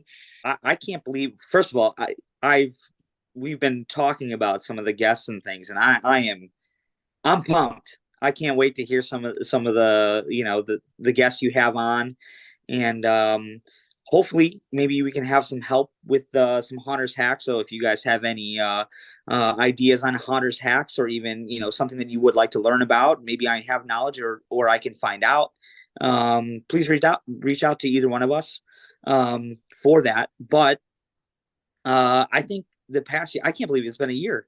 I can't believe we've been doing this for a year. That is pretty cool. I'm just happy to be here. Happy to be a part of it. I think it's really cool what you're doing. I don't think anybody else is kind of doing this style of podcast out there. And it's cool that we get to represent, the group that we're so passionate about, Chicago Haunt Builders, and as well, just the local haunts here. I think we are at like the epitome of Midwestern haunts, whether that be home haunts or as well as the professional haunts we have in the area. So we have a really good talent pool, and I think you're going to showcase that with the guest list coming up here. As far as the future, I'm just happy to be here. Uh, I'm happy to be here. I really want to, I think I need to start reaching out on my social media platforms if anybody has any questions and things. I would like to do more specific style stuff if I could, if I know I have any knowledge of it, or I can even source some subject matter experts, whether that be you want to know about electric motors, pneumatics, more details Oh on yeah. sound or lighting. I would love to do that. So if anybody has any questions or anything they want to kind of bring up, just kind of spark this season two, I'm all ears. I thought about you because I actually had to learn a lot about foggers this season. You had talked about foggers in one of your hunters hacks early on, and it came in handy because of stuff that I already kind of knew, but then also a little bit of my engineering background. I was able to open it up and see kind of how it works. And unfortunately, it was our bubble fogger, and unfortunately, I couldn't get it to work again. To no avail. But it was a learning experience that will help me going forward. And Froggy's Fog is great about they of course with how busy the season was they couldn't get back to us right away and we couldn't replace it in time for I mean it's not like we were going to be using it on Halloween anyways. It would have been an icicle fogger, but or one of their snow machines without us even realizing that we had purchased a snow machine. But yeah, no, they are working to get that fixed for us, and so we'll have one going forward. But yeah, those things they're intricate, but they're delicate. And the one that we had, I took it, I stripped the thing and learned so much about it. But there were a lot of swear words, and it took a lot of hours and a lot of blood, sweat, and tears. And we lost our bubble fogger after only like 3 or 4 nights. At least you learned something. That's all I got to say. You learn how the inner workings go, and you know, not next Yeah, season, but the following season, we'll be ready to rock. exactly. But yeah, no, I'm excited. 12 episodes down. It was supposed to be 13 for this first season, but like I said, we didn't get to the second one in October, so here we are in November, and I'm just excited going forward to see what we both have bringing to the table for this podcast. Like you said, I don't know if there's anybody out there doing what we do. I know there's other Halloween related podcasts. Scott Swenson came on, talked about his Haunters Hangout, I believe it is. No, that's the group. Um, Something Gosh, a Scott in the dark, right? A Scott in the dark. it might be. Yeah. Well, I know he has a couple too. And then, of course, Yeah. Eric Martin from Spirits on Sprout has his Cineversary podcast. That one is less, I wouldn't even put it in this category. It's its own thing. And I would urge fans to go and give that one a listen to because that one touches more upon the cinema side of horror because I don't do the best job of it. I give you what movies are coming out, and that's about it. Um, but he breaks it down. He gets a lot of interviews from actors, directors, people that have been around the movie or on the set and stuff like that. So he does a very nice job of all that. People who've written books regarding all that stuff, and not everything is horror related. It's Cineversary, so it has to do with all different types of movies, but especially when it comes to October and the fall season, he gets on a lot of classic horror film nuts, just like the rest of us, and just like him with his haunt that has a whole gallery of the dead. So that is cool. But yeah, no, this Voodoo podcast, I'm excited. Like you said, we live in a super saturated area for all that kind of stuff, and it just it gives me with my sports podcasting background, when I first started this, I was like, I want to talk more about Halloween and everything that goes on here because I feel like the Facebook and the Shindig and all the events that the Haunt Builders put out does a great job of bringing the people together during those times, and I love it. But like, there's no real platform for all these people to be showcasing their talents other than just with each other. And like, I wanted to share that with basically the world and then not just the haunt builders with all the Chicagoland haunted houses and just the community that is associated with them. I mean, you see a haunted house and you think, oh, these actors are here for a month, but they do stuff year round. Actors from one become friends with actors from another haunted house and they all click up um and share ideas and make each other better. And I think that's why this area without seeing the Texases and the New Yorks and the Pennsylvanias and the Californias, I'd still throw my hat in the ring and say that the Chicagoland area does Halloween the best. I would have to say so too. I think also our weather is, very conducive to the fall. I know not the rain, but the cooler weather and things like that. I mean, it really does feel like fall. When you're talking about, Florida, California, even Louisiana. I know they all have, amazing haunts and things. Um, but when I think of fall, well, obviously I'm born and raised here, but when I think of fall, I think of the season that we have here. The trees changing and the chilly weather coming in, and then it's time for the haunt. It's time for the haunting. We got to put it up. We got to scare some people. So it gets me excited, and when the weather starts to change, and even though sometimes when we're putting up it's 90 degrees, and then when we're taking down it's snowing, which was pretty close this year. So um, it just boggles my mind every year, the Midwest and especially, Chicago haunt builders, how much it grows and gets so crazy. Um, you know, I'm excited to see where it goes and who else is going to come on the scene. What else is going to be out here in the next coming years? I know we got, you mentioned we had Terror Roulette on. That's a new haunt, pro haunt out here this year. Evil Intentions coming out, moving locations. We got, John LaFlamboy, building crazy stuff on at Hell's Gate on Days of the Dead, Days of the Living Dead. I mean, we got it going on here, so I'm pretty pumped. And what's crazy is, the podcast here is linked to all of it now, which is really cool. We kind of have a connection, and everybody's kind of intermingling with you and with me and learning about everybody else's projects and things. It's really cool to see. And I didn't think we'd be able to meet all these people.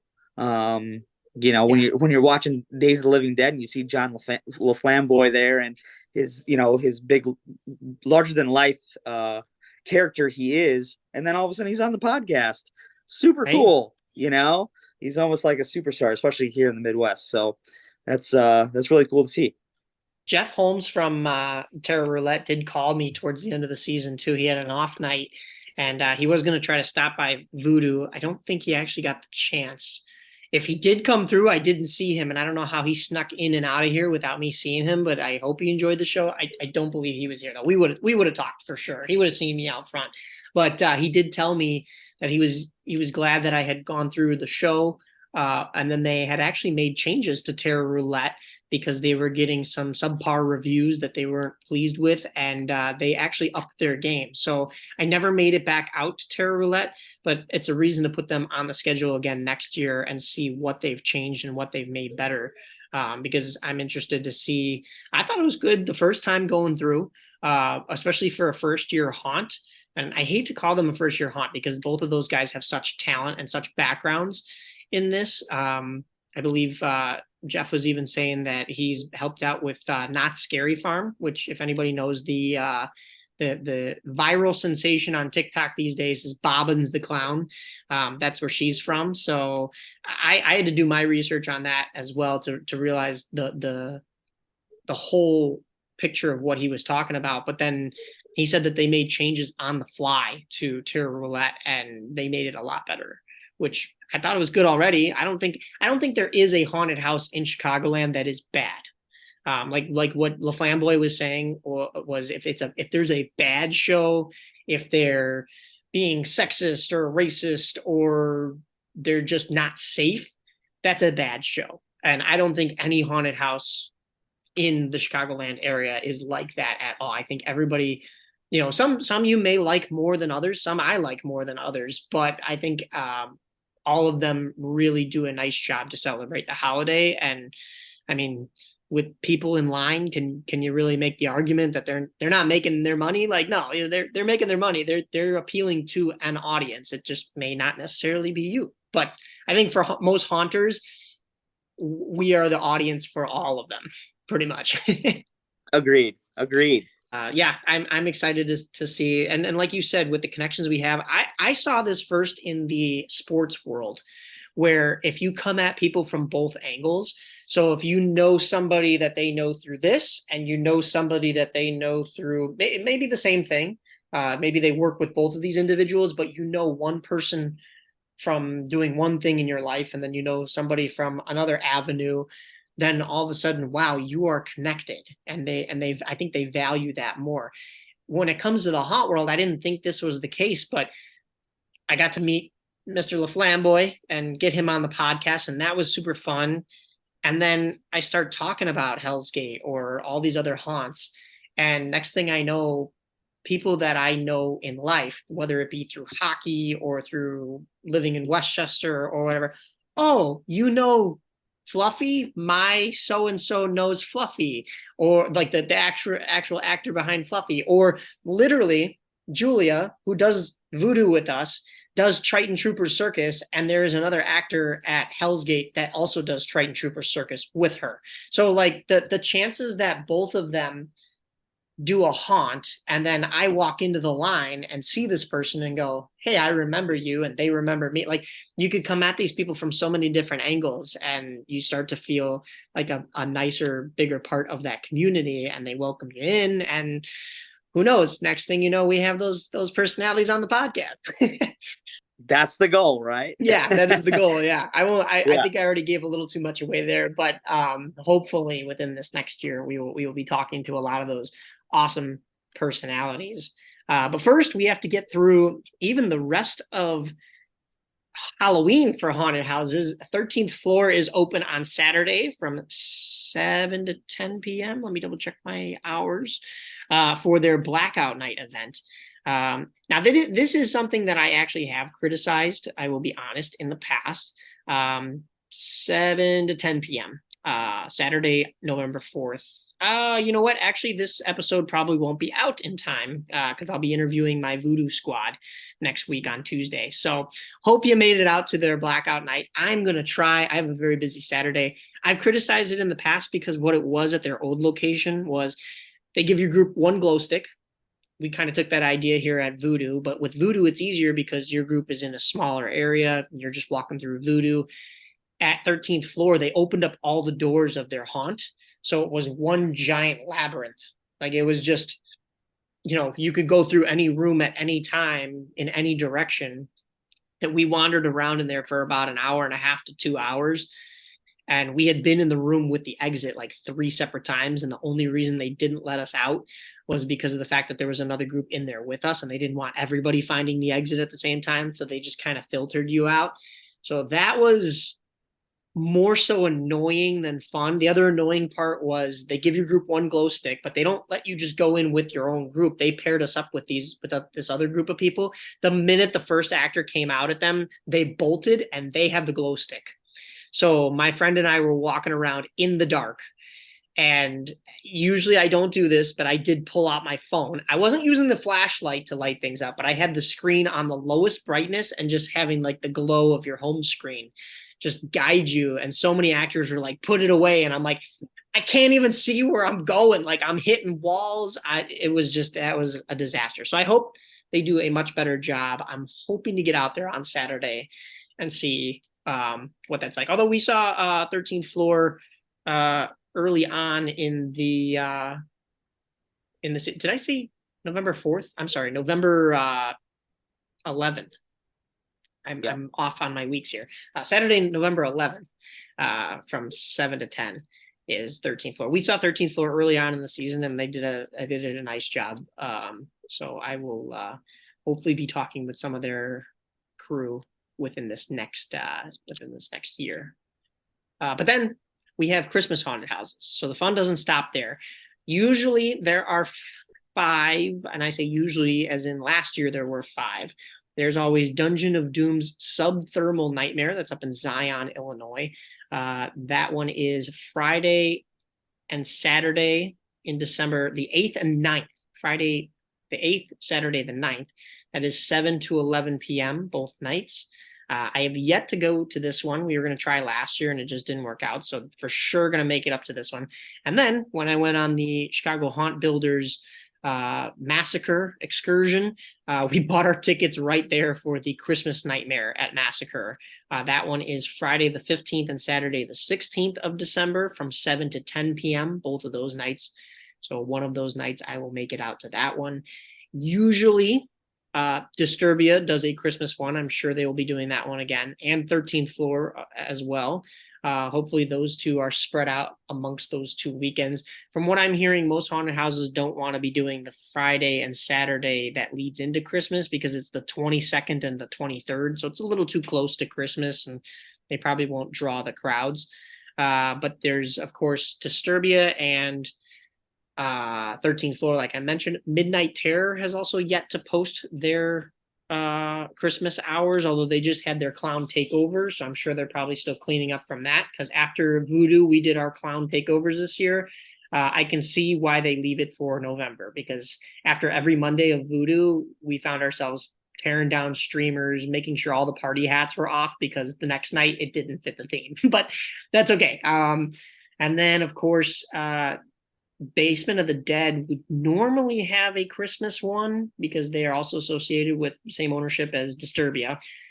But last year, the Chris Kindle market in Aurora got moved to that lower patio location that they're on. So I'm not sure. It might be the same case again this year, which means Basement of the Dead won't be able to open up their Christmas one, which would be a sixth haunt. But usually those five: Dungeon of Doom and Massacre, who already have their hours posted, and then 13th Floor, Disturbia, and Midnight Terror. So be on the lookout for those. But sticking with this Halloween topic, one other haunt that I wanted to give a shout out to was, so Haunted House Chicago not only came to review us this year and post us in a bunch of clips, but they gave their list for top 5 haunted houses.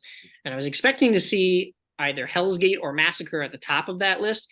It was Abandoned Haunted House Complex in Mount Pleasant, Wisconsin. Now, the funny thing about this is I had just heard about this one because you can pass it on the highway when you're going up to Milwaukee, which I did twice for sports related reasons. Once for a hockey game, it was a Milwaukee Admirals playoff game, and once for a Chicago Dogs playoff game, so for baseball. Both times passing it obviously is during the off season, but their lights were lit up, and I thought, come October, I know it's a little bit of a hike, but we're starting to venture out and see more haunts. Might as well throw this one on the list. Threw it on the list without thinking anything of it. And then next thing you know, Haunted House Chicago is saying that it is the #1 rated haunted house. And we went, and it was awesome. It was still not my favorite, not the best, but it is up there. It is a 5 out of 5 if you're using my rating scale. It is a haunted house complex. So you buy a ticket. It gets you into 3 different haunted houses. 2 of them are connected to each other. So you just get in the one line. And as soon as you get out of one, it spits you into the other, like Basement of the Dead, or how Statesville used to be with City of the Dead. And then the third one is like a haunted corn maze. Both I thought were really well done. They did a nice job of switching from lighted scenes to pitch black scenes. So your eyes were constantly readjusting when you were in there. And a lot of jump scares, which was good. A lot of tight hallways, a lot of different themes and tropes in there as well. And you would think like, okay, there's 3 haunted houses, so they keep one theme in each of them. Granted, one of them was a corn maze mostly, so they kept a lot of the corn farm theme in that one, but you even saw overlap in the first 2, but good overlap in a way. I don't mean like, oh, it was the same thing going through twice. It still felt like 2 separate haunts, and then you get into the corn one, and that was a 3rd separate haunt. But there were still a lot of building structures in there. I thought we were going to be out in the corn maze the whole time, but there were a lot of structures and a lot of different tropes that they covered, different themes. The cool part about this one, their gates open at 6:30. Get there right for 6:30, because at 6:45 they do a countdown, and then all of their actors swarm out of a door. It's literally like watching the Blackhawks take the ice as the horn is sounding at the United Center, but in a Halloween way, because this horn goes off. You hear the chainsaws start to rev, the music goes up, and this parade of actors just come down the main center of all the, like there's two lines that are both on each side, so you could go in the double haunt or the single haunt, and whether you're in either line, you're on both sides of this metal bar and the ropes, and the haunters come, or the actors come down this middle tunnel, and they're getting in your face, and they're being creepy, and then they parade into their respective haunts, which was super cool, super neat idea. And I will say, I don't know how that does for them come the end of the night. Like, I feel like your entire customer base probably floods the scene at 6:30 to see this happen. So it may make it super busy. And then by the end of the night, there's maybe not as much to look forward to other than just the haunted houses themselves. Because I don't know. For me, making that trip, it's an hour and 15 minutes. I'd go for 6:30. If I can't make it there by 6:30, I'm just not gonna go, just because I want the full thing. But I can imagine we went in that first weekend in November. I can imagine during the season when they do that kind of stuff, it probably makes 6:30 on Fridays and Saturday nights torture, because there are probably so many people just getting there to see this parade. And then the line is probably super long, but it was a lot of fun. It was great. Yeah, that reminds me of the theme parks. So like Halloween Horror Nights, when they're on Yeah. their releases, they kind of do that. That's that's super cool. Talk about some, that's hype. That gets you going there. Way to kick off the night. Yeah, I would have to agree. If I was gonna go, I would definitely want to see that. That's literally part of the show. Yeah. It was really, really cool. Um, I haven't really done too many of the theme park ones, although we did have a family come through. I'll probably talk about this with my actors on, that said that we were better than Voodoo on Vassar was better than going to Six Flags Fright Fest. And I was like, wow, okay, interesting. Because I actually know some people who work or have worked with Six Flags, and they know they put a lot of work into Fright Fest, and they have obviously a way bigger budget and way more haunted houses than us. But I've heard also that their actors, like, you're walking on that wide pathway and you could see the scare coming from a mile away. I don't know how the inside the haunted houses are, but I have, it's lower on my list to go to that one than the main haunted houses, just because I feel like, Six Flags is more of a year round type of thing, and even though their Fright Fest only happens, of course, during that month, it's not as on my radar as some of the actual haunts, because that isn't their first goal.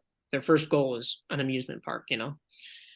Right. Yeah. I love Fright Fest, but I haven't been in a while. But I used to love it. I mean, that was one of the things that I used to love to do.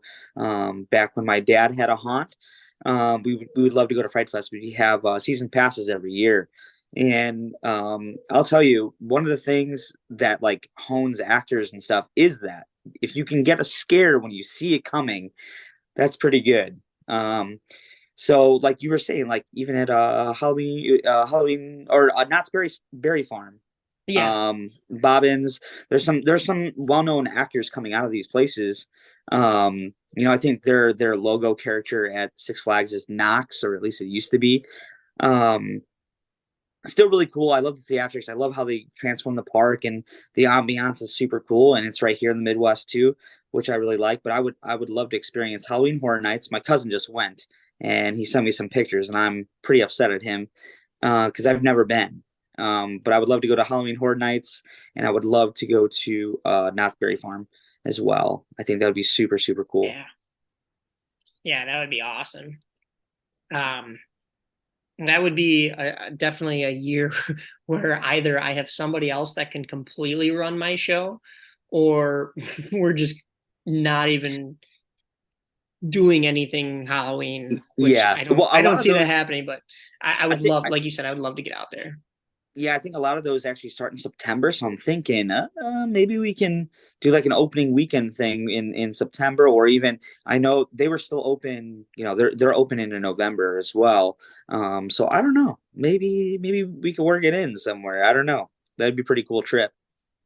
I would definitely be in on that. We may have to plan something for next year. For sure. Or whenever you have Early, time, for sure. Yeah. early. Sounds good. The only other notes I had on here before I get my Voodoo crew on to recap the year is some movies. The Exorcist Believer came out. I said that I had it in the schedule and then didn't have time for it in the schedule. So I have yet to see it. I've heard mixed reviews on it though, which is unfortunate because I think the Exorcist franchise, at least the Exorcist movie, is such a good movie that I hope that this quote unquote sequel. I know they've made like others kind of, but I was hoping that this would be an extension of that success.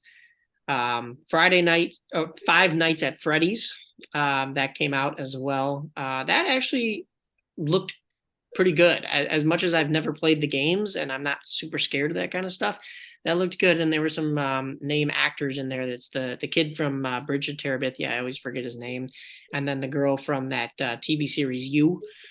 So they've been in a Yeah. couple of thriller. I wouldn't necessarily call it horror, but thriller movies before. So definitely cool cast there and a cool idea. And then the thing that I kind of want to see most, Thanksgiving. Have you seen that one? The trailers for that one? Yeah. What a crazy concept. And that's Eli Roth, I believe, is the director for that Yes, one. yeah. And nobody, I don't know of any Thanksgiving movies at all, let alone a horror style. Like, Right. I don't know of any Well, other than there's a Charlie scene Brown. here or there. Yeah, okay, Charlie Brown. But like, Yeah. like, except for like a scene here or the dinner scene or whatever, or Yeah. nobody has ever made a Thanksgiving movie, and now it's a horror style. I'm intrigued for sure, definitely. It keeps everybody from, as soon as November 1st hits, jumping right into Christmas because I cannot stand that kind of stuff. For those people, like we mentioned, that decorate for Christmas by all means, but if you are bumping Mariah Carey on November 1st, no, I can't. I just get out of my face with that. That's too much holiday. I'm not listening to, Marilyn Manson, This Is Halloween in August. So take a chill pill. But yeah, for somebody to be celebrating Thanksgiving and doing it in a scary way, that should be cool. Saw 10 came out. I'm not the biggest follower of the Saw franchise, but that one looked interesting. Hopefully people got a chance to go out and see that one. There's also another Pet Cemetery coming out called Bloodlines. It should be interesting. I don't think it has anything really to do with the first one from the one trailer that I saw, but I don't know. It looks like this lady's in like a mental hospital, and Interesting. she's being chased by whatever entity has been probably buried in the pet cemetery and is coming back to life, in the bad way. There was another Insidious that came out earlier on in the year, The Red Door. I don't know if you got a chance to go see that one. I did not either, but I do love the Insidious franchise. I saw the first one. I have not seen any others, and it was great. So I got to catch up. Myself included. And then The Nun 2, which I haven't even seen The Nun 1, but that is another franchise with I believe it's The Conjuring and The Nun that are all prequel sequels. Yep. And that's another really good franchise that I think does a nice job of. I love the Thrasher movies, don't get me wrong, but after a while they're done to death. So these ones are a little bit of an interesting take on that scary stuff. Yeah, well, I've always wanted to ask you, what is your favorite horror movie? Or you could pick a certain genre. You don't have to go crazy. Just what's your scariest, let's say. My scariest to you. That's tough because not a lot scares me. I can tell you mine, and then you can work on yours. Yeah, go for it. What do you have? Yeah, so mine is actually. Have you ever seen a movie called The Strangers? Is that the one where they come to the door with like masks on, or are they the same face? They knock, and then then they're off in the distance, and they try to get out, and they can't start the car, and then all this stuff. But they ask them why at the end. It's like, why are you doing this? Because you were home. Oh, damn. It's so creepy. That is creepy. I will say I don't think I've seen that one. I may have seen The Coming Attraction. That's a good one, and I think they've made sequels after that. But like, I probably won't watch them because I I loved and hated the first one. It is because I what scares me is like possibility of real life, That's exactly where I was going with that. and that's one that you know could be. So that one gets me for sure. Yeah, I would have to say that or anything along those lines. I think there was one called Hush. I don't know Oh if you've yeah. seen that one where I think it's the deaf. She's deaf, and the intruder Um comes in and she has to fight him off, yes, and and that makes it so much harder. yes, yeah, I think yeah, and like like most of the movie is silent, right? Right. Yeah. Or like half, about half, yeah. Yeah. I mean, you're hearing stuff as the audience, but every time that you're in the or First they person throw view. you into they throw you into Yeah. her world, everything's completely silent, which yeah, that is creepy. So yeah, I'm in your boat. Is anything that is that could really happen is what gets me. Which now that I say that, I know I've seen movies like that other than Hush, but I can't think of one that really stands out. So I'm gonna have to go back and see what I've seen that Yeah, has you been might have scary. to, think about it, write down like a top five or something. Cause I Yeah. mean, I have a few that I'm like, no thanks. No Yeah. thanks. I'll watch it one time and that was enough for me. And then other ones like your classics, I could watch over and over and over. Love them. My top favorite horror movie of all time, which isn't really horror, but cult classic is Evil Dead. So Yeah, that's an of easy throw course. up. But it's not, yeah, it's by no means scary. That's a The horror newer genre. ones, the Yeah. newer ones have tried to be scarier and they do a good job at it, but it's not a to me it's not like a terrifying movie by any means. Sure, sure. I mean, anything that to do with Halloween is a win for me. So or any kind of spooky thing Oh is yeah. cool for me. So I have nice. been watching the last one that I want to mention on this list. I have been watching Goosebumps. It's on Disney Plus. They brought it back. It is Disney-ified a little bit, but they actually have taken some liberties with it. But I'm still waiting for somebody to actually, for real, kind of croak. But Goosebumps has never really been that way, anyways. So, you're always waiting to that suspense, and you're like, oh my god, are they actually going to kill off a character here? And no, not really. But it's done well. I will say that, and cool to be bringing the Goosebumps series back. I actually did a deep dive on YouTube not too long ago because I was like, I don't even remember some of the originals, and then I was like, oh yeah, I do because they'd play them on Cartoon Network or whatever during Yeah, October and I think they're on such. Hulu or something, or they Oh, they were in might the be there too. past. So you can watch every episode because we would just throw it on in the background, during like end of September, just to kind of get in the mood or whatever. And yeah, you could watch it back to back to back to back, which was also when you're watching it as a kid versus now, which is pretty hilarious. But it was cool to see Yeah, Slappy, all of the big characters and stuff. I remember watching it. It was pretty cool. yeah. And then you had the books too, of course, or where they started. And I remember I reading a lot collected more of them. the books Yeah. when I was a kid. But Yep. I collected them when you go to the little scholastic book fairs and yep. buy them up, all the cool ones that they had the cool hologram on the front, had to pick that one up. Yeah, yeah, So, for sure. oh yeah. Yeah. But then other than that, I got nothing other than, Walking Dead is still doing as many episodes as they possibly can, which is good. But I thought the Daryl series was very good. I watched that while we were building Voodoo, and then they're back into Fear the Walking Dead. I need to still find a place to watch World Beyond. Every place that I've looked at, you have to pay for it, and it's things that I don't have, which is weird because I feel like I have like every streaming service possible. Huh. So the fact that I can't find World Beyond is beyond me. Haha. But Nice. Good one. but I'm just waiting for that Rick and Michonne show basically at this point. But maybe finally put a bow on the Walking Dead universe. Although they did say that they were going to come out with movies, so I'll get roped into those too. Yeah. Well, if they make it, we'll watch it. So I there it I is. love them, but I do see them being done to death. So hopefully Yep. there will be a stopping point at some point. But All right. Yeah. Well, I All right. appreciate you having me on. Yeah.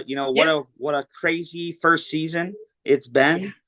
And I'm happy for everybody that had joined us at Greenbrier Cemetery and Voodoo on Vassar this year, and met some pretty awesome people. So um, there's a good cap on the end of the season, and we'll see you next month.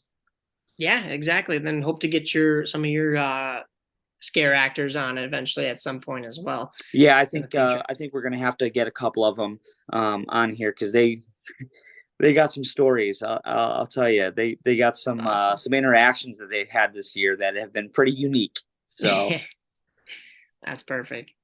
Well, Matt, thank you again. I'm going to segue this episode over to my haunt crew at Voodoo on Vassar. Hopefully, everybody will be joining us on that Zoom, and hopefully, you enjoy us putting a final bow on the last season of Voodoo on Vassar here on Vassar. And then who knows where we will be in the future, but I'll shoot it over to them right about now. They're here. Here's Johnny.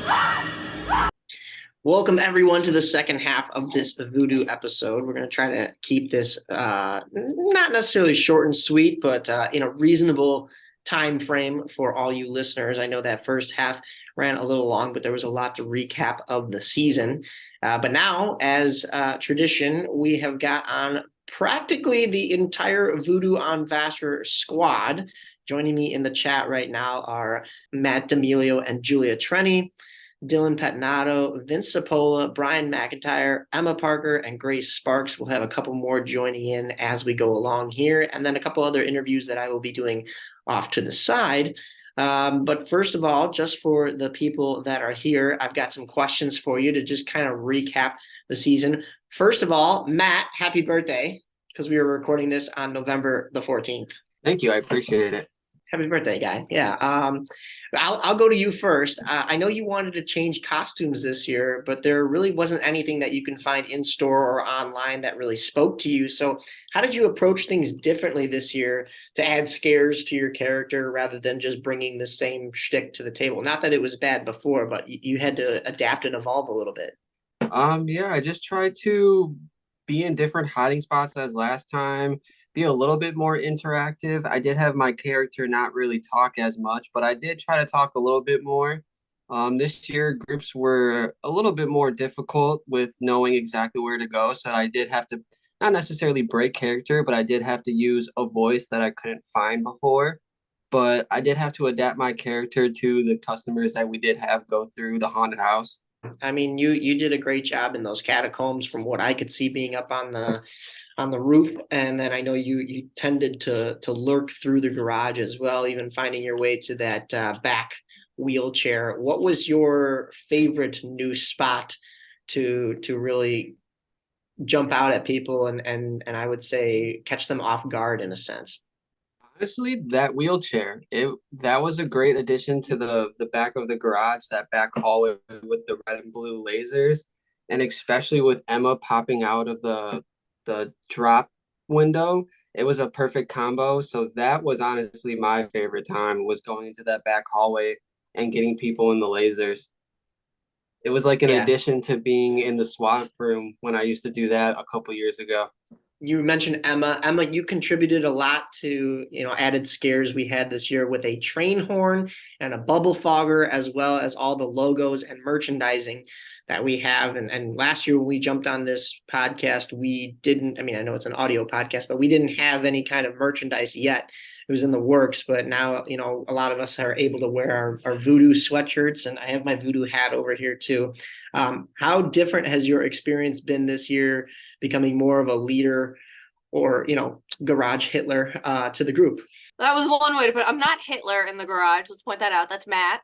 But this year was different. Obviously, I was here for majority of actually all of Voodoo this year. I was here compared to past years where I had to drive in. So that was a lot different. And I don't know, for me personally, it felt like I was a little more part of the group because I wasn't coming in from Indiana. And, it was kind of, I don't know, with merch this year, it was kind of more, you let me take the reins and I just showed up with stuff. And I think that really changed things. I mean, it was Julie and I who decided, we were like, we want sweatpants, so we're just going to do sweatpants. And then I wear them, and you're like, oh, we have sweatpants now? And I'm like, no. But now, you know, I have 6 pairs of sweatpants in my corner that are done and ready to be delivered. Sweatshirts, I made a lot more of those this year, which was so much fun. So much fun. Hats were a new addition too. And then, you know, we have our little koozies. So I don't know, this year was a lot for me, but it was a lot of fun. And, you know, stepping into a leadership role was not something I was expecting this year. You touched upon being a little bit more a part of the group. And another thing you got to do was join the group for more haunted houses this year. One experience that I haven't even mentioned yet in my segment with Matt Nausid was we were the very last group of the season to go through Realm of Terror, and every single actor was waiting for us in the final room, which was the laser swamp. But what experiences, even from just all the other haunted houses that you had been to, what stuck out to you most? I think with Realm of Terror, that was the first time I'd ever gone through one of the vortex tunnels, and that got me pretty good in that one. I don't know. I think it's just with being into and going to a few in the past years, I've gotten out of the getting scared. I'll get like a jump every now and then, but I've gotten more into the looking around and doing everything along those lines and kind of adapting to that.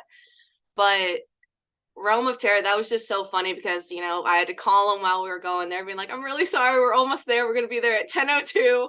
We're coming. And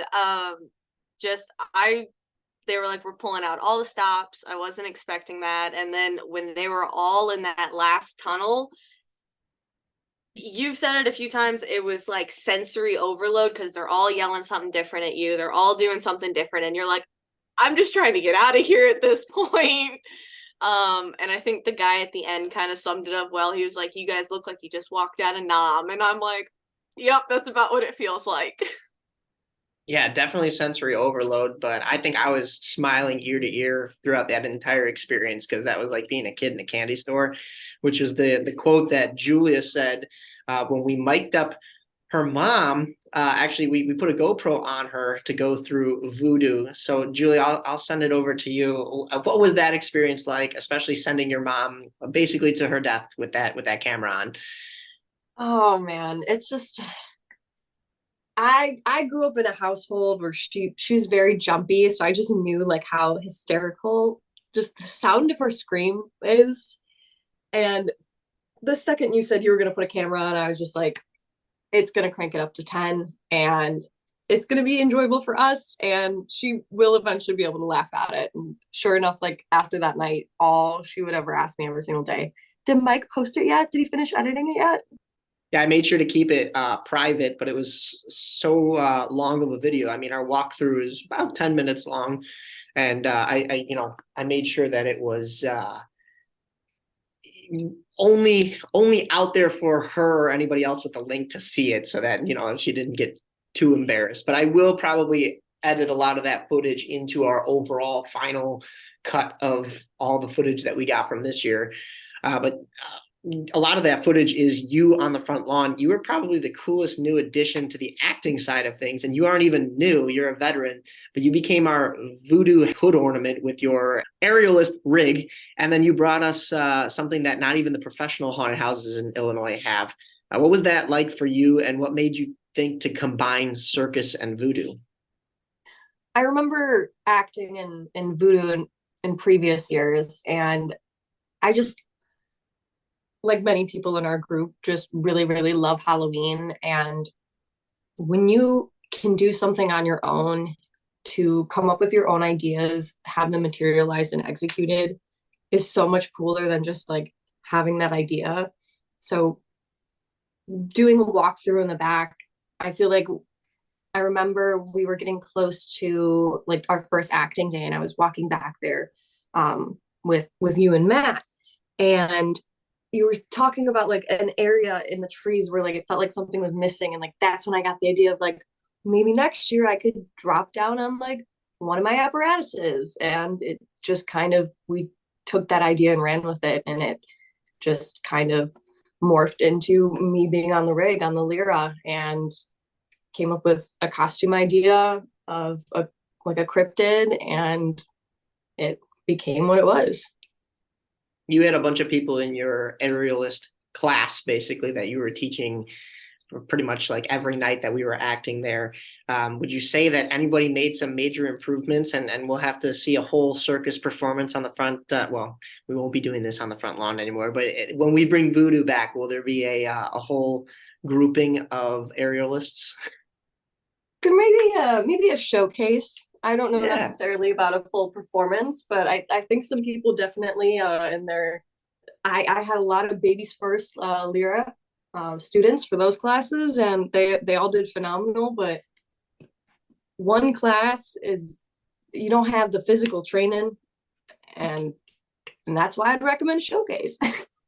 Yeah, hit Once the we get gym that is what conditioning, Julia's saying. then we'll Yeah. talk about performance. You were also a huge help though with the theme nights. I can take a guess and say that Clown Takeover was probably your favorite, especially with how much you got to incorporate that with your Lyra act. But even gathering materials for those theme nights, you were a huge help. What was your favorite part about that process, and then even the actual themed nights? Well, I definitely love to see projects from the very beginning and all the way through to the end. So being a part of the actual like build process, and getting to come with to shopping for props and supplies, like really kind of made me feel like part of the process, and it kind of helped me really feel like I could own whatever I was doing, especially like having my idea of being on the rig. And just especially too with the clown night on the Lyra really made me feel at home. And shopping for it, same thing. It's like a second nature to me, so it came real easy.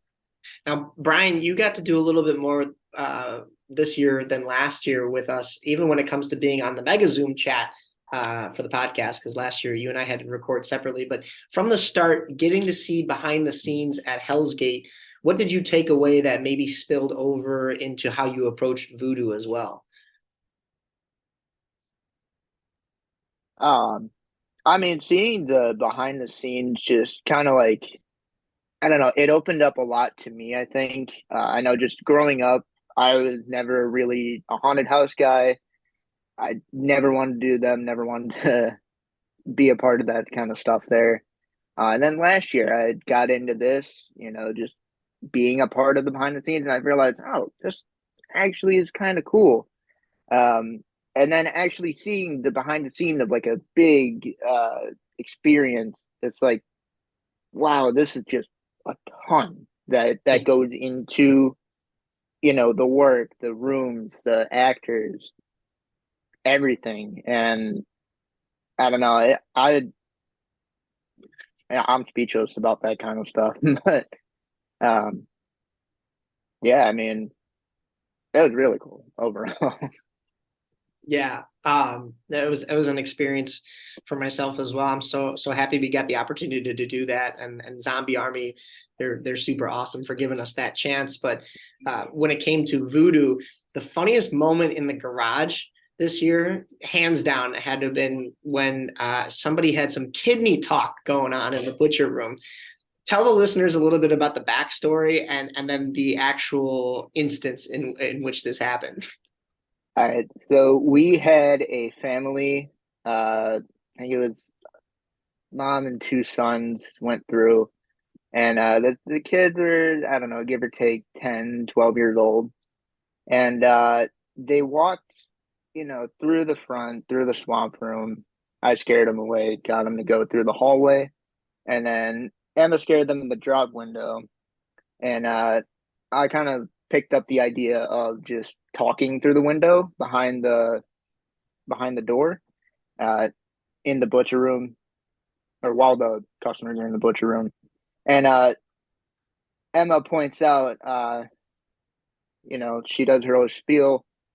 What would you like to donate today, et cetera, et cetera.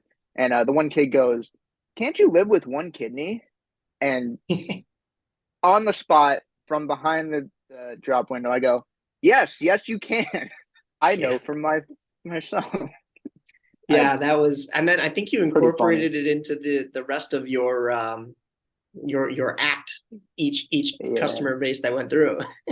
I tried to.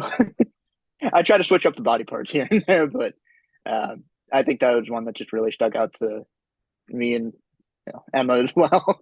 Another person in this chat right now that got to go and see the behind the scenes at Hell's Gate is Sam.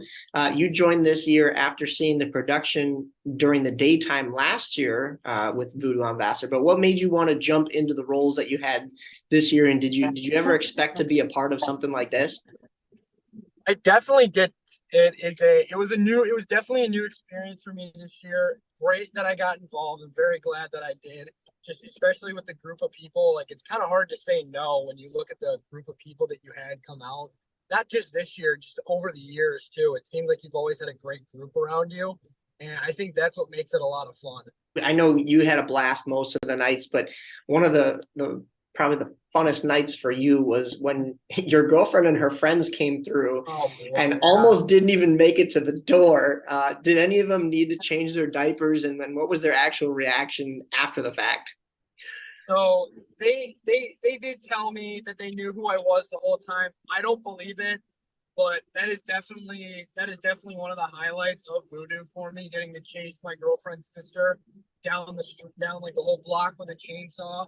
But yeah, they had a lot of fun. I think that's kind of what I was going for, just hoping they had a lot of fun. My girlfriend did not want to have to deal with them anymore, so it was kind of fun to see them get scared like that. That was probably one of the best groups that we had go through because of all the jumping and screaming that we got out of it. It was such a funny group to see get scared at every corner. And of course, this is your first season with us. What did you expect? When you compare expectations to reality, was it everything that you had hoped going in? And if there was anything that you would change, and then of course, would you do it again? With everything that I wished for and more. It was a lot of fun. I mean, like I said earlier, it's like the group of people around you is really, really important. And like I going in, I really didn't realize how much of like a fan base you could say you guys had. Like you guys did excellent every single night in, night out. It was an excellent experience, and everybody. It seemed like everybody that went through really, really enjoyed it. So that's really the thing that I was going for the most is I want to make sure everybody enjoyed it. So I think that we all were able to do that. Yeah, wholeheartedly for sure. You mentioned important people, and this next person, not that anybody here is more important than anybody else, but she has some important information for us, and we're going to get to that in just a second. But Dylan, you begged for a second year and you got it. Was this a better year for you, and what kind of drew you back into the mix of doing Voodoo? Well, I should say Jake, or Rat as you guys call him, kind of pulled me into it after the whole everything with my family went on last year. So Voodoo was my escape last year. This year, I got to enjoy it to the fullest without having to worry about any of the other stuff behind it. And I'm so glad it wasn't my last year, the previous year. I would say it was better because, like I said, I didn't have a lot of stuff else to worry about, but also I was there a lot more. Given the fact that I also do live 45-50 minutes away and took the trip for it every day. I was there every minute I possibly could be. And you, like you said, you're coming from a distance, but that distance may be the new distance that Voodoo takes, because you said you may have a location for us to still do Voodoo residentially, but in a much larger space, much easier space, something that we wouldn't have to necessarily maybe full on put up, take down. Without giving too much away, can you hint at what this could be for the future of Voodoo, especially because I haven't even seen this property yet? Well, you'd have to take a look at it yourself, but definitely have a lot of space, very open, but also building in itself that we can use. Hoping we get what's out of there, so we can use said space. That's why the garage in our house is currently trying to get finished. So what's in there now can be moved. So you guys can use that. So I'm Nice. hoping that's the move, because then like I really get to be in it again. And I love it. And I'm glad I was a part of it. I'm hoping it stays that way. I'm liking what I'm hearing, and that could be a very dangerous thing with how much of an addiction that this has become. So we'll have to It's just a whole new world. we'll have to just take it from there. But also in the chat, Grace, this was your second season with Voodoo. What kind of different landscape was this for you, with being in different roles and even returning to a couple that you had last year, and of course your approach to your characters? I would say I don't think I stayed in Swamp and Polka Dot. I didn't go out. That Swamp and Polka Dot was what I did last year too. So it was just getting into the same routine that I did last time. But then when I got sick halfway through and I couldn't yell because those two rooms are like more jump scares, so I couldn't yell as much, that was way more difficult, and I had to adjust and add more talking into the roles. Yeah, I noticed on some of the videos, some of your talking was pairing off of what Emma's room was in the butcher area. So then when they get into Polka Dot, you were kind of continuing the story along. What was it that obviously it was the sickness that you couldn't scream, but like you took I wouldn't even say it was like a scary role. It would be a more unnerving, but tied on to Emma's whole spiel in the butcher room, that you came up with that somehow. I do not have as much experience as you or Emma or Matt or Julia. So I look up to you guys, and I follow sometimes what you guys do, because I'm like, okay, they know what they're doing. If I have the ability to play off of this, that I would much rather do that than find a way and just absolutely fall on my face and have it not work. So it was more of I know Emma terrified people in the butcher room, so I would jump out from the curtains and I'd go on and get upset at them because they wouldn't donate anything to her. And then it especially helped. I think it was the first night we had that really big rush. It was constant people and we had to get them through. So Emma would be like, if you're not going to give me anything, why don't you just get out? So then I'd burst through the curtains when they walk in. I'm like, you heard, if you don't need anything, then get out. So it worked in that way. So we kind of caught up in that way. No, honestly, for somebody who I wasn't able to see a lot of what was going on in the garage, because I've taken a little bit more of a hands-off approach now that I have said leaders. So I just kind of do my role, and my role is still that line-esque position that I can jump in and help out wherever help is needed, but I really didn't have to do that this year. So when I watched a lot of the footage back, I was like, what was really going on in the garage? And that was a funny little added surprise in a sense, because I was like, oh, I didn't even know, like, first of all, I didn't know Matt was sneaking back in there to hide in the wheelchair. I didn't know any of the character arcs that we were building in the garage. I think Brian was in the swamp room the one time saying that he doesn't like any kind of humans being in there. So I was like, wow, that's a cool twist. So I just let you guys have as much free reign as I thought we could, and you guys kind of just took it and ran with it, which is great. As of right now, I don't have anybody else in this chat that I haven't gotten to. Oh, just kidding. Wait a minute. Hold on, Vince Zapola. We only had you one night this year, but it was for our bloodbath night. Did you think we were a little bit crazy for such a promotion? Did you think anybody would actually go through and get doused in blood? Well, to be honest, there were like quite a few families that didn't seem like they were about the smoke. But Emma's friends that she brought were all about the smoke, which was cool. I personally, from my position of Polka Dot Room and Swamp Room, did not get to partake in the blood night. Understandably so, by the way, because like I'm sure getting stains out of that, like Tide ain't gonna do it, so understandable. But like it was just good to be back, although it was just for one night. By the way, Mike, full apologies. I'm sorry. You see Emma coming out here all time. She lives 10 minutes away from me. Oh, I'm sorry. Can I not swear? No, you're good. You're good. Okay. Like she lives literally 10 minutes away from me now. I only came one night. I apologize. That is fucked out of me. Um, what else can I say? I'm just I guess I'm a little too scared for Halloween, I guess. No, that's fine. I mean, I know you've got, life stuff going on too, but of course we had you more in previous years, so you got to see it a lot more. Fortunately, though, we did get you out here for a day. Some people that we had in the past, we can't say that. So even just getting you for the time that we had, what was it like? I mean, the limited time to just kind of reprise that role and jump back into things, even if it wasn't as much as we had you last year.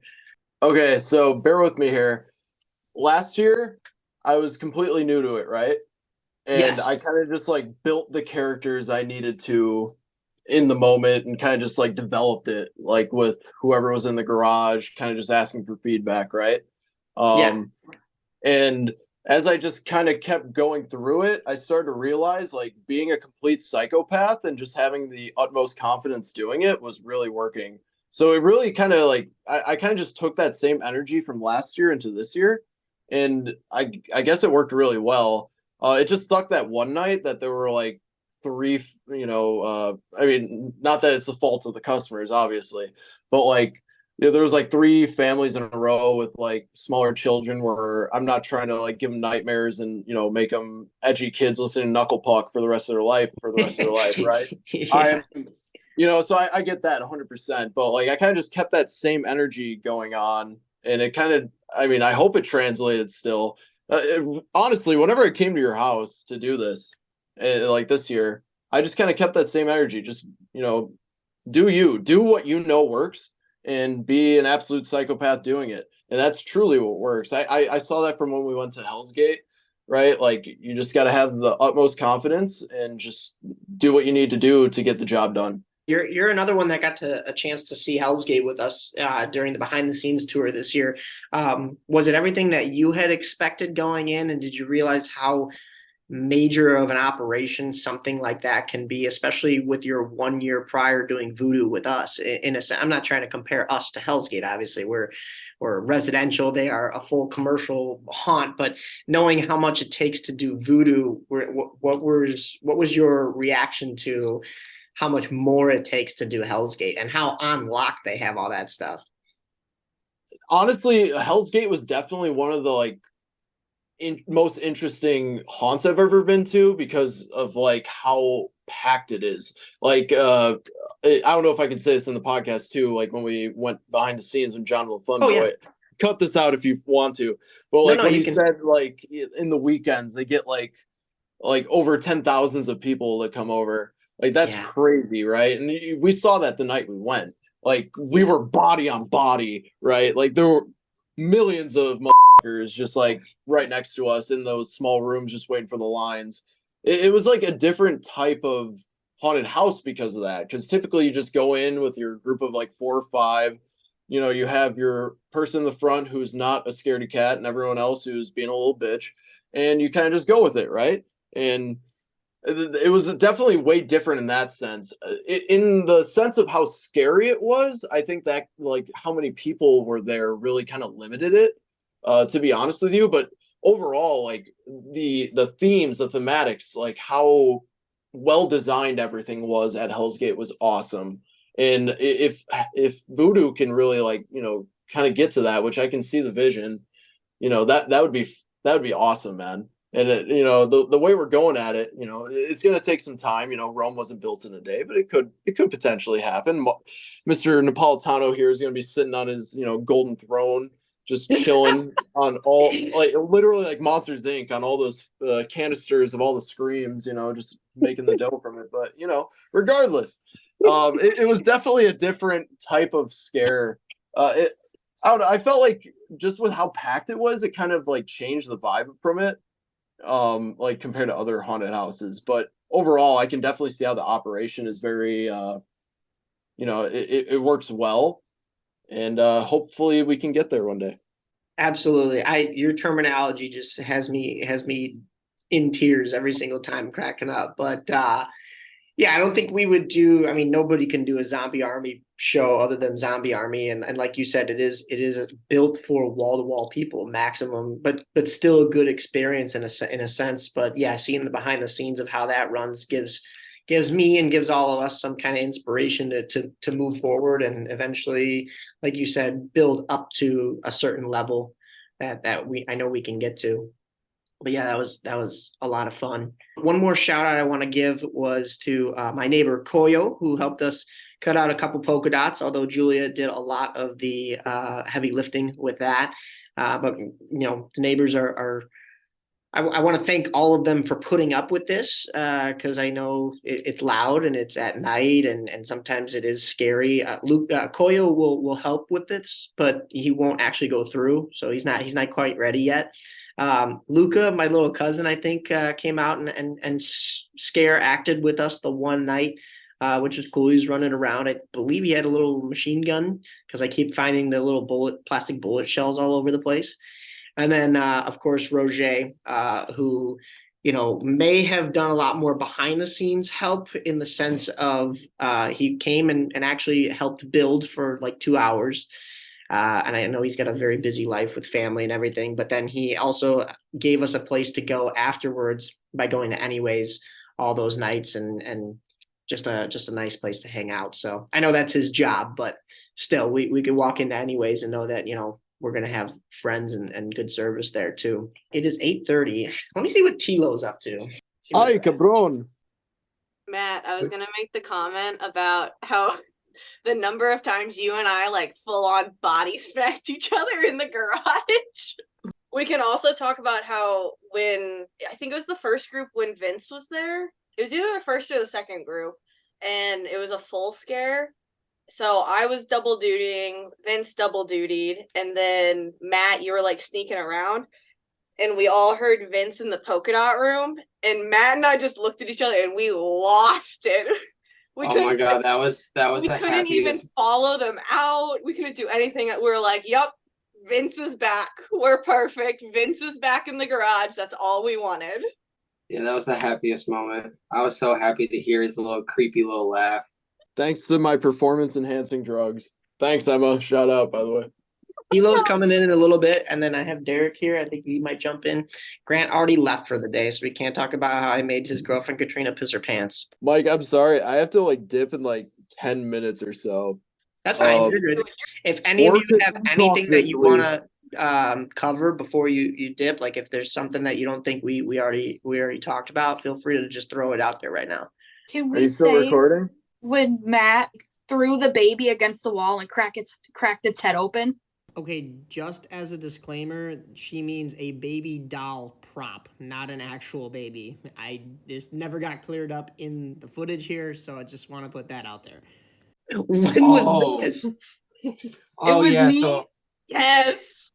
so I was trying to come up with new scaring tactics, and there was that little creepy baby. Me and Emma would always try to be like, all right, you take the catacombs, I'll take the zombie room. We would always like switch back and forth to like, have some fun with it, see what else we can come up with. So I had in the red room, exorcist room, when we were in the exorcist room. Yeah, my bad. When we were in the exorcist room, there was that little tiny baby in the crib. So I was like, what if I just like stand next to the crib and like smack its head like on the crib? Because I was like, that would look really creepy. Like a weird, maybe it's an animatronic hitting the baby, maybe it's a real person. So I decided to swing it a little too hard. And I completely shattered the head more than it was already shattered. Oh, it was okay. Best moment ever, because the best thing was Matt was distracting them from not knowing where I was, so they had no clue I was right behind them. And then I sit there, I have the death whistle in my hand, and you hear it go. Because I started laughing so hard. Oh my God! I shattered this baby's head. Poor baby. Did you have anything before you gotta go? I would just like to say, go Sens go. The NHL hates us. Shane Pinto suspension's bullshit. That first draft pick bullshit is bullshit. And Mike, thanks for you. We're getting Macklin Celebrini. Hey, Brian, who asked? Anyway, thank you, Mike, for even though I was only there for one night. Um, the Sens are gonna make the Stanley Cup for the Hawks. All I can say. All right, peace. Love you, Vince. Very, very on topic as always. Joining me now is our lead videographer, though, for Voodoo on Vassar. Wow, lead videographer. Yeah, Nice. there was only one, but Derek Geyer. I had asked you to come out for just the one night, but you ended up coming out for 3, and then even joining in on the scares. What was your experience like getting to film and everything? To film it, I really didn't know what to expect, to be honest with you. I mean, I know that you've talked about putting on the haunted house. I wasn't exactly sure on like how elaborate everything was. So that was pretty cool to come out there and actually see like a homemade, your homemade haunted house for Voodoo. And it was pretty impressive. And then not to mention all the clowns and the whatever. I mean, I don't even really know like the characters and everything. I know Emma, she scared the hell out of me the one time. I mean, everyone was coming up behind me, that first day, and just like over the shoulder. You feel you're looking forward, your vision is going forward, and then all of a sudden it's like you feel this something over your shoulder, and then you turn, and then just I mean there were quite a few of those, and then you guys really did a hell of a job, blending in with the background and the rooms that you guys did, and then in seeing the reactions of the people, following them and everything, it was pretty cool. And I just hope the footage and everything, came out, well. Yeah, so far what I've seen, they haven't gotten to see all of it just yet. I'm still in the midst of editing, but for filming, how hard was it compared to any other kind of filming things that you had done? Because a lot of it is in the darkness, a lot of it's got, flashing lights and all that kind of stuff. What were the challenges that you kind of had to overcome with all the camera settings and being able to get all the angles that you wanted? Pretty much the angles and everything, it's just for me, it's a fly by the seat of your pants because I wasn't exactly sure what to expect. Yeah. You come there, you're new to the environment, and it's just, you go with your creative flow, more or less. As far as shooting in the dark, well, I mean, if there's no light, you're not going to get an image. Right. And fortunately enough, that first night that I was out there, it was a full moon or pretty close to a full moon. So you're able to kind of see in the dark, kind of not. But and I think that camera that I used was kind of like rinky dink. But I mean, at the same time, I had that little flashlight that you gave me, so I was able to go around, flashlight in one hand, camera in the other, a little double fisting action there. And, I think it worked well. Yeah, it did awesome.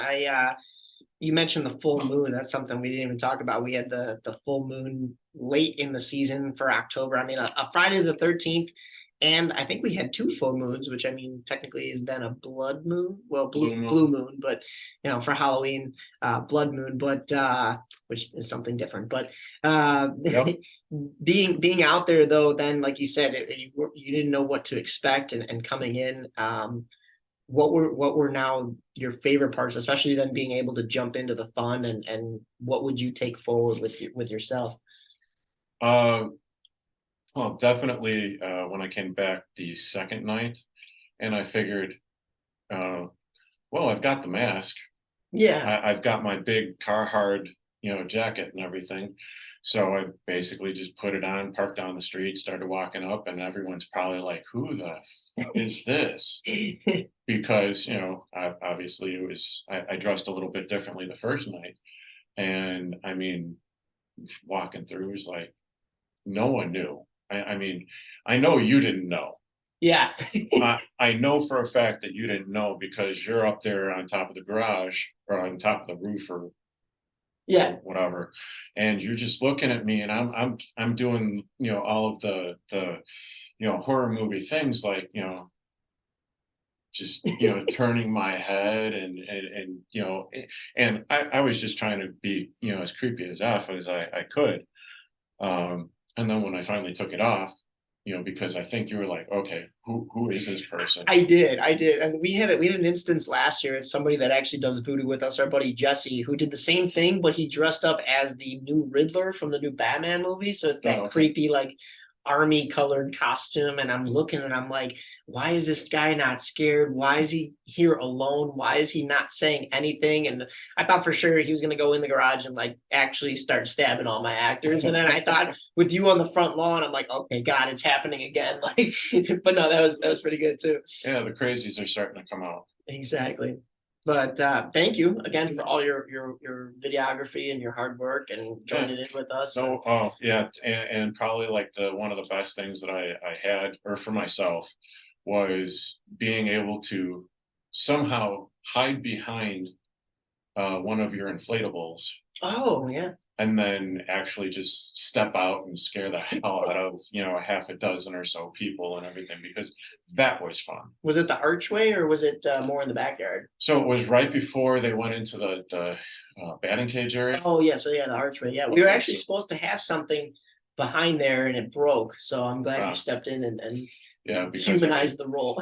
Here I am. I'm like, 6'2", whatever. I'm kind of a big person and everything, and actually being able to get small behind something, and so that was fun.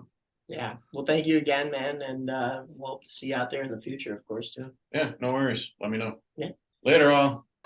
Has anyone talked about the snow on Halloween yet? No, we haven't. I was just thinking about it. We haven't talked about it. Also need to talk about how Mike was a bad influence on my wallet, i.e. a train horn, i.e. a bubble fogger. Oh. Well, he's recording this right now, so he's going to hear it. He's an instigator. He's an instigator. He's a bad instigator. So that's why if this voodoo continues, we need a true HR department. I need Matt D'Amelio to be my HR department, please and thank you. I need to submit a few paperwork things. Dude, it's going to be like you go to the deli counter and you get like a little number thing. You get a ticket. When I call your number, that's when I'll get to you. Matt, Your number may never get called. It may get skipped, but that's no. I'll pull like 7 in a row, and then you can't skip me. Well, if you have 1 through 7, I'll just start with 8, and then I have to get all the way to 1 again. So it might be. Hey, you just never know when I'll come grab a number. Okay. All right. I thought we were friends, dude. Come on. We are, but I mean, you may have little small complaints about Michael, and I may have to be like, they aren't small. They aren't small. He's hard to change. I have a complaint of being told I wasn't allowed to scream. That's my complaint. Well, I wonder why you were told not to scream. You couldn't even talk for half the freaking voodoo last year. I could still scream though. I still pulled it out. And then Julia came in this year clutch and she was screaming in polka dot. For like 2 days. It was great. It was so great. I needed tea that one night that we went was for like, 4 hours. I was like, dang, she's pretty on par with me last year. And then I was given a death whistle this year. Yeah. Hey, that death whistle was pretty cool. It was so cool. I really wish I could have done like what I wanted to do with my teddy bear and like get it so it was inside of it and then it was hidden, but every night I was like, I'm gonna do it, and then I didn't do it. That thing looked like some weird witch ritual, like little. I pull it out like and go. You never messed up the bear. I never messed up the bear. And then Mike and I were gonna take the bear to Hell's Gate when we went on the last night, and then he left it in the garage. So we had to stop at Walgreens and get a stuffed tiger that we took to Hell's Gate. That's not the same. Later got ripped in half or whatever. Wait. Wait. It's on my bulletin board currently. Oh my god. Stretch. I got the legs still. It's just hanging there. Light of my life. I'm not gonna hurt you. You didn't let me finish my sentence. I said, I'm not gonna hurt you.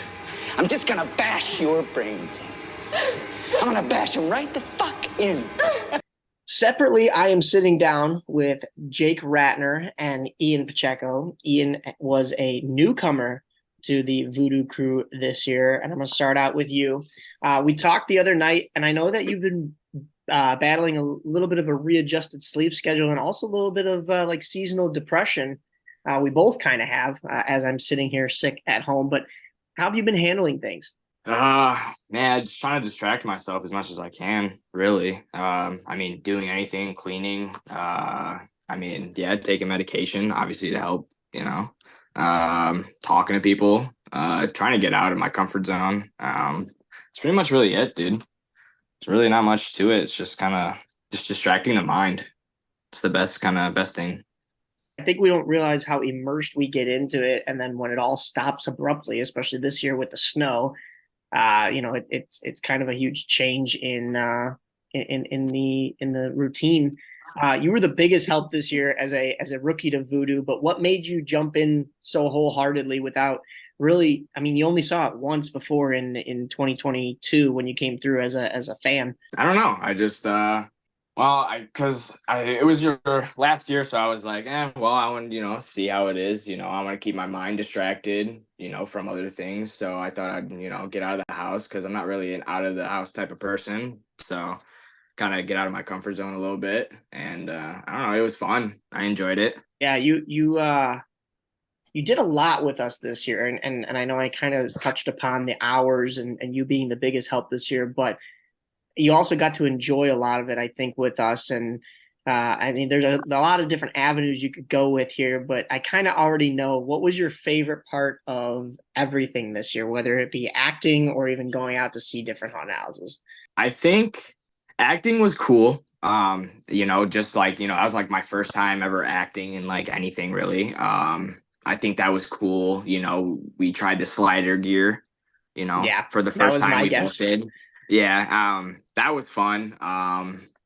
But no, I think it's really just meeting new people, I think that was the biggest thing. Like, I met Emma, Matt, Julia, all of them. Like it was cool meeting new people, especially that are older than me. So yeah, I think that was just meeting new people, for sure. Yeah, you mentioned the slider gear, and I think that was the most fun I've had. It's definitely an added level of dynamics to both yours and my character. I mean, your character is brand new, but for me, even we didn't have that last year, so that was a lot of fun. And like you mentioned, I think the camaraderie was a huge part about the team this year, and we had some fun. And of course, getting Haunted House Chicago to come through and judge us and at least check it out. That was a huge kind of pat on our backs. I thought that was a fun experience, and I'm so glad they got a chance to come out and see it. And then, of course, I have Jake Ratner in the chat. He is a sophomore now with us, and also a huge help. What was different about this year? Maybe good, maybe bad from last year, for sure. I don't know. I mean, we had more like variety, like what are they called? Like theme nights. Like we had clown night this year. We didn't have that last year. And I mean, clown night was probably my favorite night. It was the most fun. I mean, usually on normal nights, my character didn't talk. Well, I didn't talk, and I made my character not talk. So now, having clown night, I talked a lot. So that was a lot of fun. But I think that having more theme nights this year, like the bloodbath too, and the clown night, like I said, is something that's different and makes it a little bit more fun, a little bit more appealing, Yeah, absolutely. And then in addition to those theme nights, we didn't know it, but we had Christmas theme night on Halloween, which, as you mentioned last time you were on, and of course, you are still a bigger fan of the Christmas holiday. So what was it like? Instead of having a Halloween where we got to play around in the fog and have that full-on immersed Halloween experience, to a Halloween where we had a Christmas experience and built a snowman. I mean, I loved it. There's snow. We built a snowman, like you said, named it Bedsy. Bedsy the snowman, absolute good costume.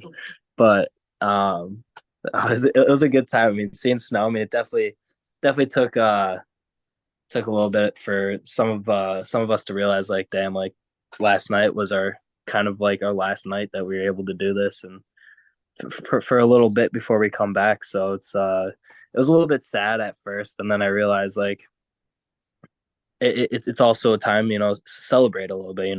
We did a good job again, and we all came together and built a snowman, had a great time outside in the snow, and I think that it turned out pretty good. I think it's not what we all wanted at the time, but the way it turned out wasn't a bad way. And I think that good job that you mentioned, I think the community really got to see it. We had some people come through and say that we were better than Fright Fest, which I was surprised. I mean, Fright Fest obviously has way more scale than us, and more land, and probably more haunted houses, because I know they have a couple of different events, but family said this was way more worth it. So I'll take that compliment to the grave. And then we didn't have, I don't think we had, I think, did we have one person pee this year? I think in the past we've had multiple people pee themselves, but I don't know if we had anybody actually pee their pants this year.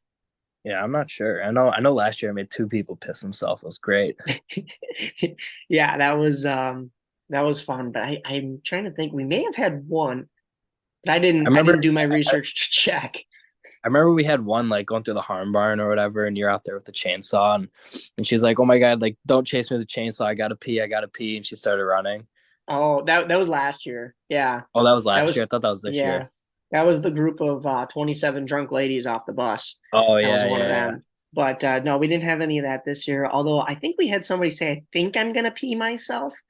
I don't think they actually did. So, but we came close. I mean, that's always a notch on the Haunter's resume if you could get somebody to pee themselves. I did have, however, I used the slider gear to slide up to these people that were waiting in line to go in, and it was right behind Julia's parents, so they kind of caught a little bit of it on the GoPro. But the minute I slid up and I sparked across the ground, I stood up, and the one girl goes, "Marry me?" And I was like, "Wait, what?" Like, that is not what you would expect when somebody's like coming up to like slide in front of you and scare you and make all this noise. And like, yeah, I was a little concerned. I even had a talk with her. I was like, "Listen, like if some creep like slides up to you with full slider gear on and like is menacing, like probably not the best option to be like, 'Marry me' right after that." Right. Yeah. Probably not a great thing to be doing there, but I mean, maybe she's into that kind of stuff. Like she's a big Halloween geek like you are, so maybe she's like, "Oh wow, like this guy, could be the one." Yeah, I wasn't taking any chances though. I did pretend to go down on one knee, and then I just did the whole "I'm tying my shoe" thing, even though I didn't have any laces on those shoes. But yeah, that was fun. Any other stories that you guys want to bring up from this year? Even Ian, I know we went to a bunch of different Halloween events that were not voodoo related, but anything that you guys wanted to add? No, not really. Other than that one girl, that mom that came through this year, she was absolutely hammered. Yeah, I remember you Hammered. telling me, and Yeah. I Oh God. Wait. What one was this? I think. No, Was I you there? remember her. You remember her because you were there. Yeah, you I think you do remember her. I didn't realize she was hammered, but when she was messing with me in the line, I just remember Yeah. her saying like, she's like, "You come near me, I'm gonna kill you." I was like, all right, like maybe she's not about it. I didn't realize, I thought that was just her self-defense kicking in. I didn't think it was the alcohol kicking in. Oh yeah, she was running I into remember. she was in the she went to the butcher room and ran into the table, and Yeah. when Emma was in there, and yeah, dude, she was just running into things. Yeah, and she was like, yeah, just shitting bricks, man.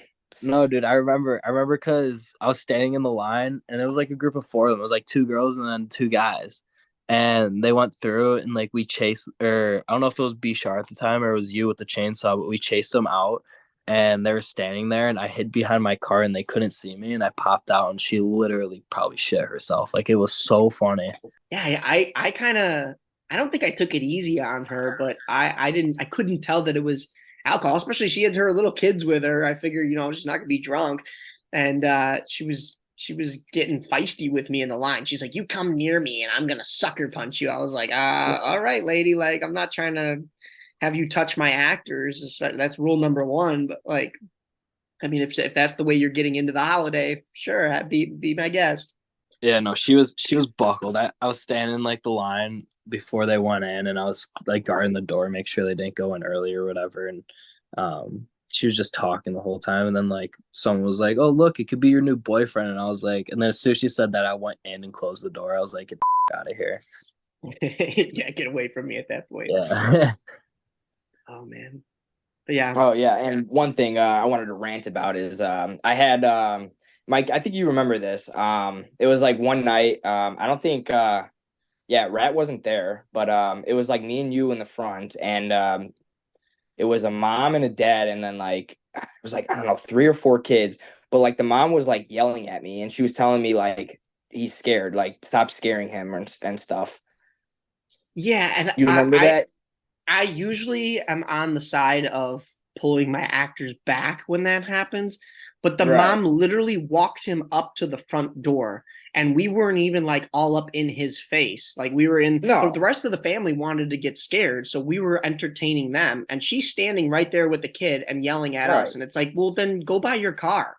Like Yeah, that's, or I like mean, just what don't do you come to a expect? haunted house. Like that's one thing that like makes me mad is like it's gonna be scary. It's Halloween. Halloween's supposed to be scary. It's supposed to be fun, scary, Yeah. exciting, like adrenaline rushing. Like I don't know. It just doesn't make sense to me. And like she was just yelling at me is crazy. Yeah, I mean, we've gotten reviews in the past that people have been like, "Oh, it's too scary for family and kids." We do a no scare, we do a light scare. Right. We'll do whatever you want for your family's best, accommodation, so to speak. We'll make sure that if you have little ones, we're not absolutely freaking them out and ruining the holiday for them. But if you're going to bring somebody that's super scared right up to the front of the line and not say anything, and the rest of your family wants the full scare, then I mean, like I said, it wasn't even like we were getting in his face. We were getting in everybody else's face around him, and he was like cowering because his mom brought him right into the fire. Like, what do you expect to happen at that point? Yeah. He's going to be around. I don't know. I think I was there for that because there was a group that went in the back, and this was before we had we had Julia put the lights up for like green, yellow, and red for scare, no scare, light scare, and I was in the back and I didn't know, and I scared them, and then she was like, "No, this is no scare," and I was like, "Oh shit, I feel bad now." So like I ran over because I knew Brandon was standing by the harm barn with a chainsaw, so I ran over to him as quick as I could. I'm like, "Dude, no scare, like don't do anything." What did they end up going through, Ian? Do you remember? Even with the kid that was too scared? Yeah, they did. Yeah. Oh, so then that might be them. That's another thing Yeah. too, though, is like, okay, I get like they did probably tell the front no scare, and we probably had a lack of communication just in that moment. But like also if we're in line and we're scaring everybody else that wants to be scared, like you're in that atmosphere. Sorry. Once you get in, it's no scare. But like Yeah, if we and typically you, myself, everybody that was in the line could tell when certain kids were going to go through and be no scare. So we wouldn't go at them in the line. Like I said, we probably weren't all up in his face in the line. And he was just around it and she was yelling at us. It's like, okay, but lady, we got to still entertain everybody else in this line. So Right. It's not even like the lines. It's not even like the lines that bad. Like all we do is just like get in their face and like say things, and like sometimes we even like bop our heads to music or like dance a little bit. Like I had like the paintball gun, I'd make the noise, or like you guys would slide, but like it's not like it was anything that like you should be like freaking out about. I wouldn't do it at some little kid that's Right. like freaked out, or even some older person that's freaked out. We had a couple like maybe teenage age that in my head I'm thinking if you're coming to this, you probably should be able to take some of this heat. But like if they're still not, then all right, I'll back off a little bit. But like then if you're still gonna go through, like you can't really be complaining. And then like you said, if we had no communication at the time and we messed up on the no scare, all right, so the kid we messed up a little bit there, but we corrected it. Like you said, you went over to BHR and let him know that there was no scare, and I'm sure that the kid was all right. But yeah, I mean, the front of the line, like that's like you said, we're not even doing anything that bad, but at the same time, it is every man for himself. So like, you got to expect that we're going to be doing our normal act with everybody else in line, and we're not going to cater toward just because one person is in the line is a no scare doesn't mean that like we're going to tone down everything we do to other people. Like there's other people there. Like we can't just make the line go green and happy and friendly for everybody else. Right. that's crazy behavior that she even thought that was going to be the case. That's how it goes, man. Anything else you guys wanted to add, or you're just excited for the Christmas haunted houses that we're about to go to? I'm excited for Christmas. Yeah. If I wasn't sick, we'd be building the rink right now. But we'll get to it in a minute. All right. Well, thanks for jumping on, guys, and Merry Christmas, basically. Merry Chrysler. All right. Back with another interview here, another integral part of this Voodoo team. I have Brandon Shar with me. Brandon, the veteran, you were back in the mix again for the final year for Voodoo on Vassar, at least on Vassar. Did you ever stop and think, like, back in the early days and compared to what kind of Voodoo has become now, and what kind of comparisons flow through your mind when you do? Well, I mean, I think it's definitely been an adaptive journey and process for you and for every other member. I remember when I first did it the first year with you, that, it was just a couple tents and a couple Halloween props from Spirit. And now it's, you got your whole driveway built up and you got a whole structure, your whole garage, your whole backyard looks like an actual haunted house. It's pretty surreal, to be honest. It's kind of humbling too, honestly, to see where you can, adjustments and the growth that we can, be a part of and see firsthand, and, how we can make people more scared and, be more entertained for the holiday. I know you were one of those people that was making people even more scared and entertained for the holiday, especially when you were going around with a chainsaw. You brought Pogo the Clown back and had some fun with that chainsaw, especially when Slingerland Slaughterhouse came down the block with 5 extra chainsaws, and you got to join them and fire up the 6th chainsaw. What was that like, being in that, I don't know, mosh pit, or basically like a haunter's dream? Well, I think that their chainsaws were a little bit more up to par than mine, unfortunately. They're a bunch of sweaties with their with the adapters, or the the advancements that they made on theirs, but it was pretty cool. At first I didn't really know what was going on. All I heard was a ton of chainsaws and stuff like that. And then I come around, there's like 6 guys dressed up, and we just kind of fired it up, and it was pretty cool. I've never done anything like that. I mean, it's not the coolest thing I've ever done, but it was definitely something that kind of made my night, to be honest. I'll leave it at that. That was definitely one of the highlights of the year, for sure. I think I said earlier in the episode that I didn't know who it was at first, and I thought it was you with the chainsaw just scaring the group that we had going through, and that's the only noise I heard. And then I get down from the structure on the driveway, and I went to go do the slide on the concrete in front of them, and realized that I was sliding in front of a bunch of chainsaws, and that's where the sound was coming from. It kind of echoes in the cul-de-sac, and I was like, oh my goodness, like, we've got a whole party coming in. So that was a lot of fun. Were there any other moments that kind of stood out to you this year? Anything that you wanted to add? Kind of like what I said earlier, I like some of the updates and things that we did to kind of ramp up the haunted house, and some of the different builds that we did, or that you guys did, I should say, like the barn house with the metal with the car battery. I thought that was pretty cool. Oh yeah, the spark fence. Yeah, the spark fence. The train horn I thought was a really cool addition. I think that scared almost everyone that came through. I think it was pretty unexpected. When people would walk past that, they didn't anticipate that was going to happen. I think the amount of people that came out this year, and just, given the fact that, we're all older, we all have more money, and, maybe not the schedule we used to have, but still the commitment for a lot of these people. I know there were a lot more people that put in a lot more hours than I did, but, the fact that we were still able to bring as many people out as we did, get, as many people to come out and actually, go through the haunted house. And the fact that you have a lot of your connections and, know a lot of people in the haunters world and haunted house industry that came out and supported you and us. And, it's just really fun that people still have that same enthusiasm for the spirit of the holiday that you and I and all the other people that did the haunted house with us do. And, it's just exciting to see what the future holds for us. Yeah, definitely. I'm glad you mentioned that at the end there, because I'm super excited for the future. And although we don't have any set plans yet, and I can't really announce anything, I'm interested to see where we go from here, literally where we go from here. And I'm just glad you'll be along for the ride with us as well. Hell yeah, duly noted. Cool. Well, thank you again for jumping on, and I'll add you in with the others. More of my Voodoo on Vassar crew. And this one, we had a newcomer, Hannah Arbitman. You don't usually like anything scary, so Ticket Booth was actually the perfect spot for you. But what was it like to see the show from that perspective? And what did you kind of find within Voodoo that you never thought you would actually enjoy about, all the scary happenings going on? I think you said it right. I'm definitely not into anything scary, anything haunted. So a haunted house is a big step for me. I feel like a big developmental step, I'd say. But seeing people at the ticket booth, I mean, it's really just interaction with people. And I would say I'm okay with that.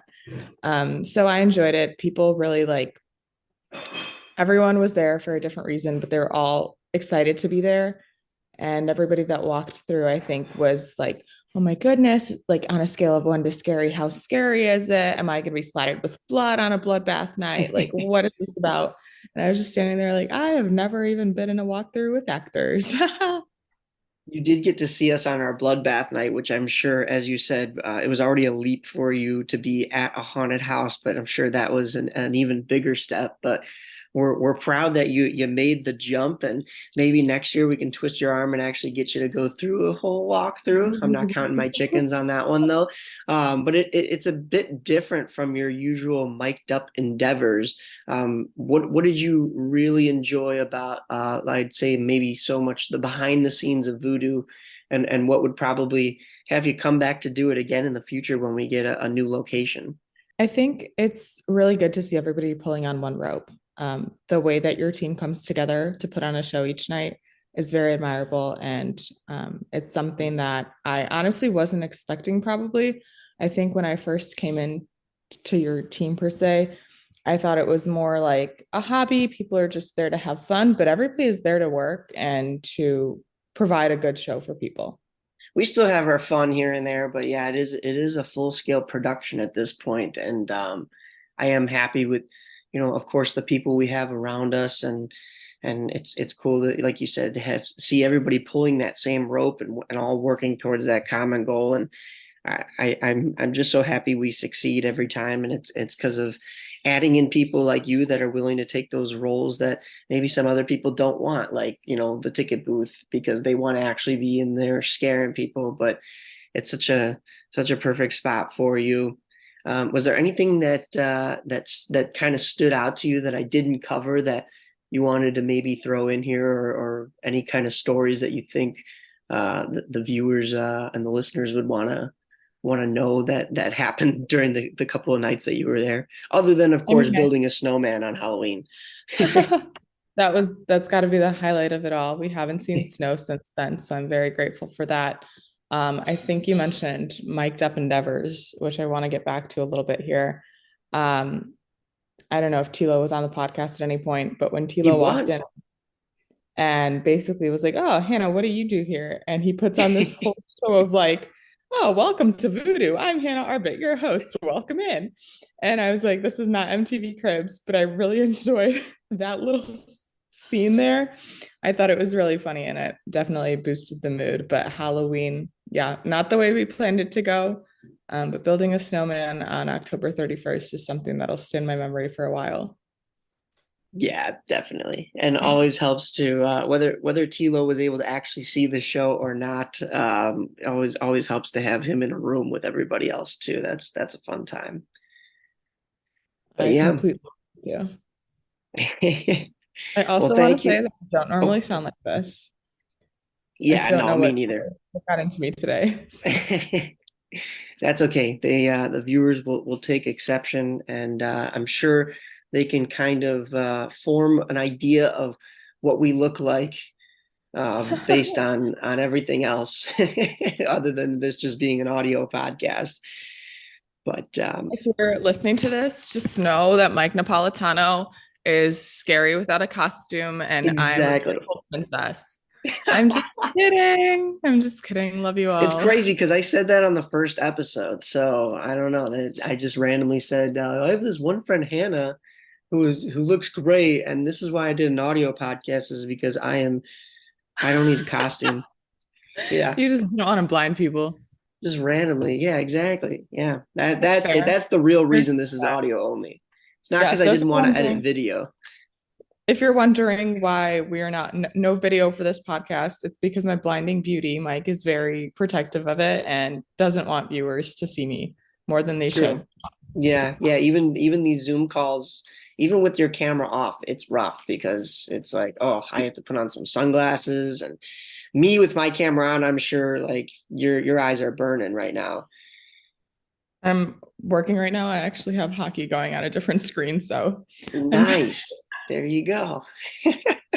that's life. Well, thank you very much for jumping on. We will be back with another interview right after this, but that was Hannah Arbitman. Pleasure to have her working with our crew and also going forward probably into the future.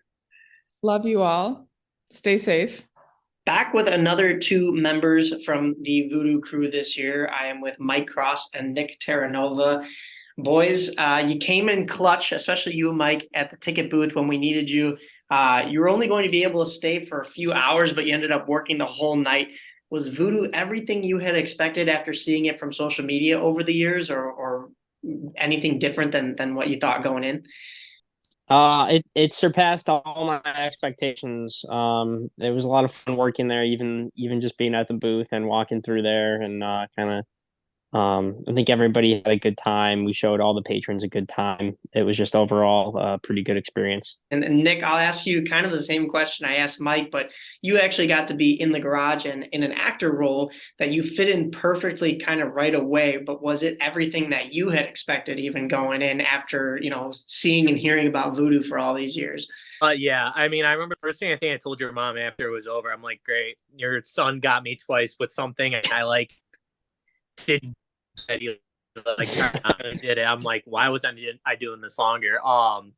But I mean, just from little perspective, yeah, because I mean, in all honesty, with the help, I was like, of course, I last year also, but this year I was able to make it work.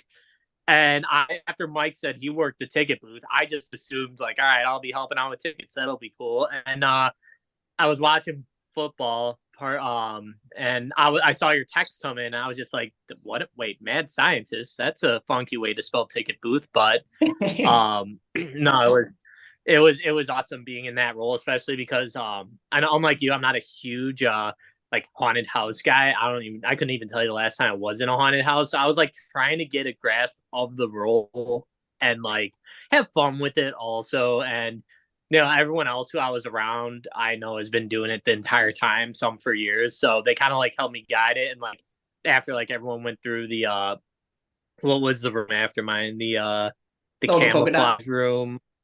Yeah, the polka dot room. I kind of just lean over to whoever was closest. So I'm like, did I do a good job, or did I sound stupid, banging on the tail or something? So it was nice. I mean, the way you have it set up also, I have to give huge props to, especially just how everyone's laid out, where I remember Emma, she had her little cut through to kind of give where she can cut across and scare people. And then also she'd also give the commands. I don't know. Am I pulling the curtain behind too much on this? No. That was definitely what we were doing on the main group as well as kind of dissecting everything that we had done. Because I know the one thing I know, I'm blabbering a bit, but I know the one thing that I was really intrigued about was that you guys have the scare level, because I've always wondered how certain haunted houses do that. And that was a big adjustment for me, what I felt was the biggest challenge. It's all right, I'll feel so bad if it's a little kid, or how do I not act trying to scare people at a lower level, because people just get scared a lot easier. And I think, yeah, that was the funnest part, I think, for me, is just trying to adjust, because I remember there were some where it's going to be a full-on scare. It's a group of 5 years old, and they're all into it. And then it's all right, minimum scare, do not scare. And that's what I'm expecting, younger kids, and it's full-grown adults already pissing their pants, which, for me, it's just how can I go full force with the little kid? And then there's adults walking through, and it's easy scare. Of course, tried my best, but it was an awesome experience. And I just played on, but you definitely had to have some kind of range, which I think even then you fell in perfectly with that. And I know from my experience, when it's the little kids, I usually just try to wave at them, give them a high five. But this year I had all the slider gear on my hands, so that is menacing enough in itself. So like I'd go to give a high five, and they're like, I don't want to touch that because I don't know what's on his hand. So, but no, you did a fine job doing that, and of course, hopefully get you boys both out when we do this quote unquote professionally, but like in a bigger space and hopefully a more residential spot and stuff. And Mike, if you still want to work tickets and you don't want to jump in, we've always got a spot for you. Every cog in the machine is a super important role, and we need people like you so that the people who do want to jump in and scare can sacrifice. But of course, we like to switch it up and stuff too. And I know, Nick, you were even saying like you hadn't been to a haunted house in forever, but even the Esposito brothers, when we were talking to them, Anthony was kind of timid about going through a haunted house. Angelo was dead on. Unfortunately, we couldn't sync up the calendars to get out to one altogether this year. But I think now that you guys have both seen it, I think you guys handle it like pros and have some fun with it too on both ends. Oh yeah, no doubt. I know we'll catch them next year. But yeah, no, it was an awesome experience. I was gonna say for Mike going to the scare part, scary enough having them work tickets. So I don't think you need to tell. Yeah. Oh man. Yeah, they're Thank God frightened it's before they even get in line looking at my face. Thank God it's an audio podcast because the two mics on here might scare a couple people away for sure. Anything else that you boys want to add to the mix, or any comments or questions or concerns going forward? All I gotta say is that very impressive. You did not fall through any of the times you were hanging around the little what is it, above the garage, especially like the night. The day we were working, it was a bit of rain / like slush, where I know Halloween day was actual snow. So props to you for not doing this podcast in a full on like bodysuit and cast, because I was between you sliding around and like jumping up scare path. I don't even know what the name of it would be. I've been calling it you're the a pro, maze. so yeah, I mean the fact that Mike's in one piece. He between all the stress and running around you were doing for this, and kind of doing I wouldn't even say dangerous, but putting yourself at risk in a couple spots. The fact you're able to sit here on this podcast with the smile on your face and talk about it, big props, and be proud not only to yourself but the rest of the Voodoo crew. They'll have to take the profits from this year to bribe the OSHA director when they do a professional one. Yeah, no kidding. Yeah, we were talking on the other group about having an HR department, and definitely HR would have questioned me being up there. And like you said, it was pretty slick on Halloween with the snow. So the first couple of times I even went up there and I felt my foot slide on the ice and the snow. I was like, yeah, we shouldn't be doing this. But like you said, on the nights that you guys were there, it rained, and for me to not miss a step and also have a couple libations during that time, a couple added boosters, I will say. I'm super proud that I was not able to fall at all. So that was a good sign too. Gives you confidence. Exactly. That's what I needed. Stay rubbery up there, basically. All right, boys. Thank you so much for jumping on. I will talk to you guys soon, and have a good evening. We'll catch up in a minute. Yeah. Of course. Let's pray for some better winter weather this year. That's true. That's true for the ring. Now that Halloween's over. Another interview here on the Voodoo podcast. I have another member from the Voodoo crew, the Voodoo squad. I have a repeat offender here, Mr. Josiah Walton. We got you back for the second year. We didn't get as much of you this year as we did last year, but we enjoy when we do get you. But the butcher roles that you did jump into, what did you enjoy about the new setting, and what worked better for you this year, even compared to last year? Yes, absolutely. So the butcher room last year was actually kind of on the opposite side of the garage, like as diagonal as it could be. So we were more towards the entrance last year, and that kind of like changed the role as to how I could hear people coming. I couldn't really hear people coming last year and really time things up, but this year, I heard every single thing, and I just stood still, and I just hopped out and killed him with kindness, so to speak. Killed him with kindness. So I think that setup was really helpful, building the anticipation, really built the user experience because people really couldn't see what was coming, you know. So and it's at the end of the day, I mean, come on now, Mikey Napolitano's running at you with a chainsaw at the end. I mean, I don't think the butcher room is the scariest part of it all, you know. So Well, I like how you said you kill him with kindness, because I feel like you take that approach that you kind of almost befriend the people coming in. I kind of liken it to you are like that creepy butler host when you get in the mansion. Even of course you're in butcher role, but you kind of almost form this bond with them that they're like, I don't know if I should trust this guy. And how did you come up with that? And it just, I mean, it works so well for you and for that character. yeah, absolutely. So honestly, that's just kind of a stemming from the person I am. You know, I try to kind of make people smile and have that experience, you know, because they're gonna remember, okay, I just actually got spooked out by this stupid little thing, this stupid little detail, that stupid little pun, you know. But you know, people are gonna remember that. And so in the restaurant, you know, industry, that's where I kind of have a background in. That's what we focus on. So it's probably a blend of like the restaurant serving for sure, and being a mad scientist, you know, butcher. Hey, that just put me in the mood. You know, whenever I'm in the white coat, you got to be quiet. You know? Give me a finger or something.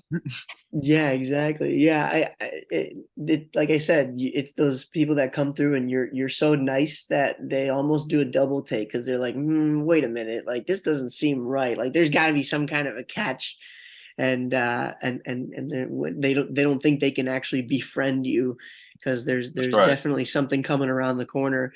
I talk about friends, and you actually had some friends that came through the show on one of our early nights. What were their thoughts and reactions to the show? And then, of course, your performance as well. Oh, absolutely, absolutely. Well, let's start with my performance was probably the least exciting part of the night by any stretch of the means, but they were just really just impressed. They were mind blown.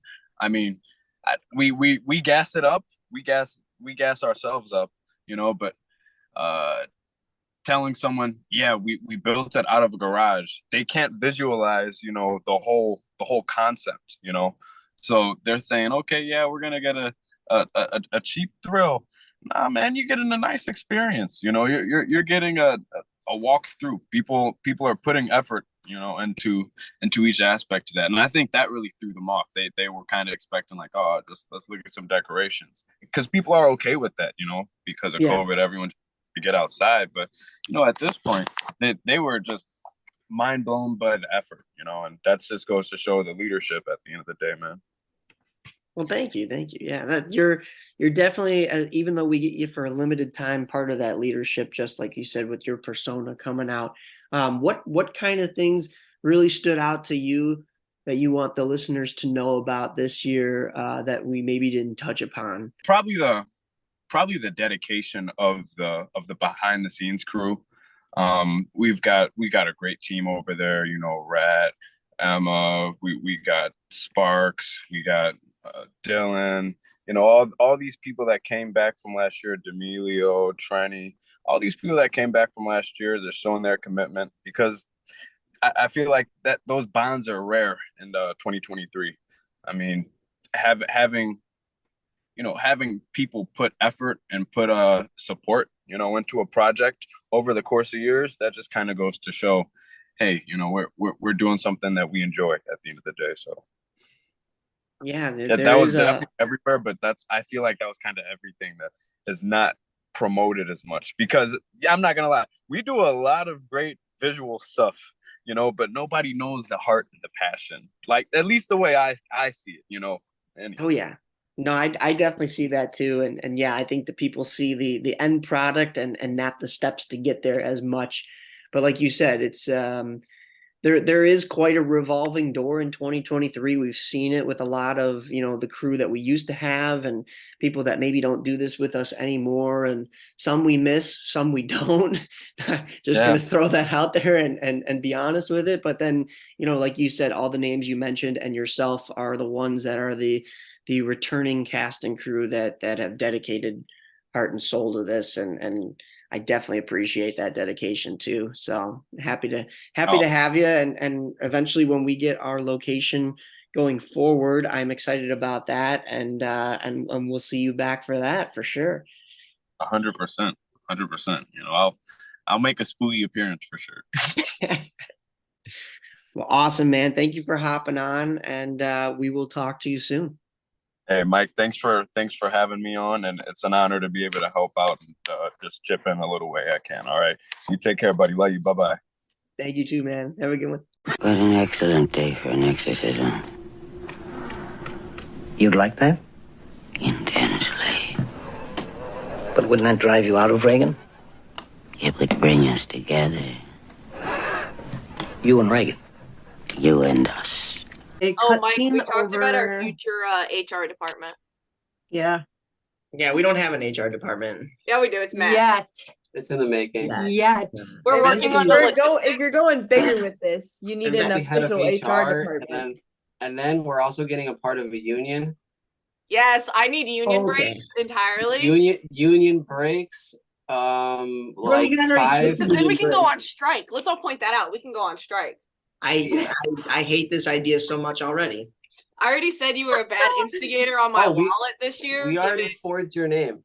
Oh yeah, given the impulsive train horn buy and then the impulsive bubble fogger while we were in line at Hell's Gate. Your wallet. Yeah, okay. Anyways, I have another You guest wanna here get into that today, conversation? and he is somebody who got to go out to a couple haunted houses with us this year and have his own Voodoo sweatshirt.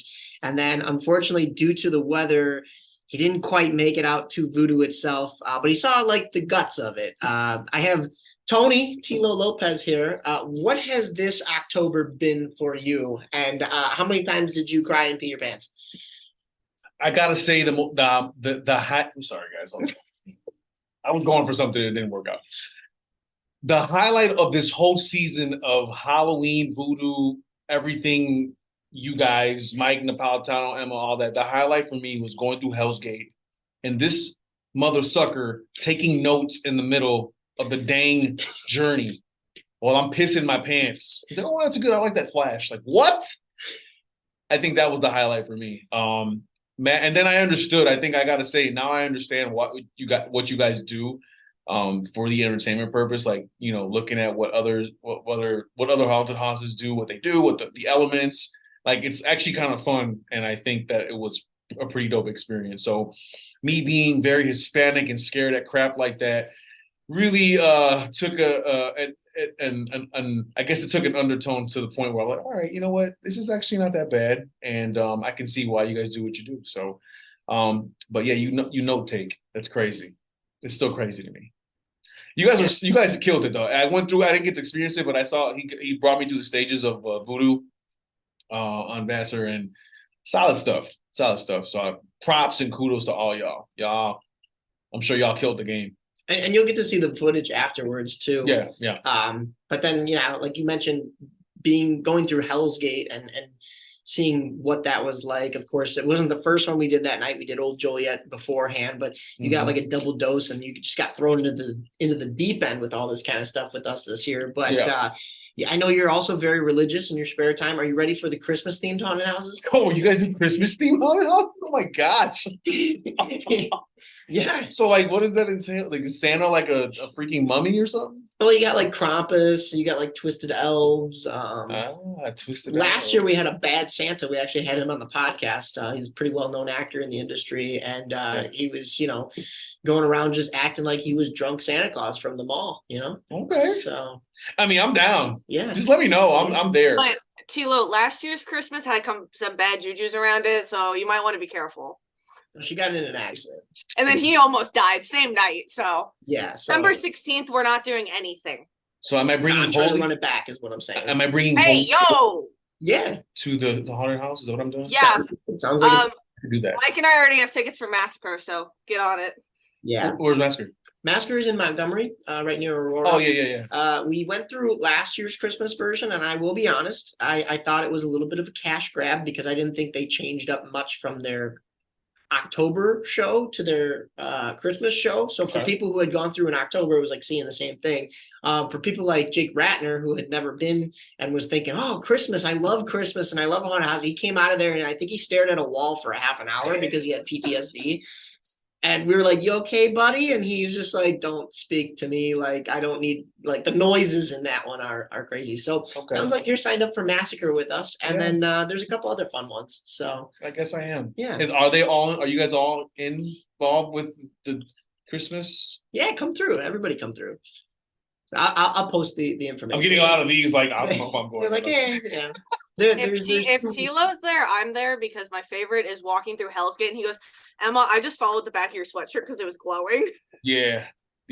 I will say when I talked about you doing the merchandise with us this year, that was one of the biggest things is every single haunted house we go through. And when you said get the glow in the, or like if we wanted to get the glow in the dark on our sweatshirts, I was like, yes, 100%, because I kind of knew this was going to happen. But I think every single actor that we came across that had mentioned our sweatshirts was like, oh my God, you're glowing. And I was like, yeah, it's kind of a hack when you're in the really dark hallways. Because honestly, though, I went through the blackout night for 13th floor, and it doesn't add too much glow for you to be able to see, but the actors can then see you. So it almost kind of makes you more of a target.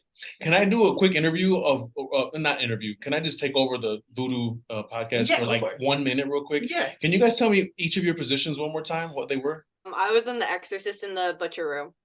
I did tickets for a couple nights, and then I was either in Zombie or I covered for Jake in the field. Matt, I was the Sinister Plague Doctor. That was in the back room? He was kind of all over the place. He was roaming in the catacombs, and then in the very back of the garage. That backside was so dope. That's Matt. Yeah, I was that. Oh, that's Matt. Yeah, he doesn't have the Plague Doctor mask, but he has the costume that came with the original Plague Doctor mask. Now he has like a Jeff the Killer mask, which actually works really well. Okay. Yeah. I was kind of all over the place. It depends on which night you came. But if you saw my rig up, I was the person on the aerial rig. She's the one that does circus, so she's up on the rig in the front. Okay. Which was very cool. And the lovely little Miss Bubbles over here. I loved her. Yeah. We loved Bubbles. Oh yeah, when it was prom night, she changed her character to Bubbles. Bubbles, okay. Grace was mostly in Swamp Polka Dot.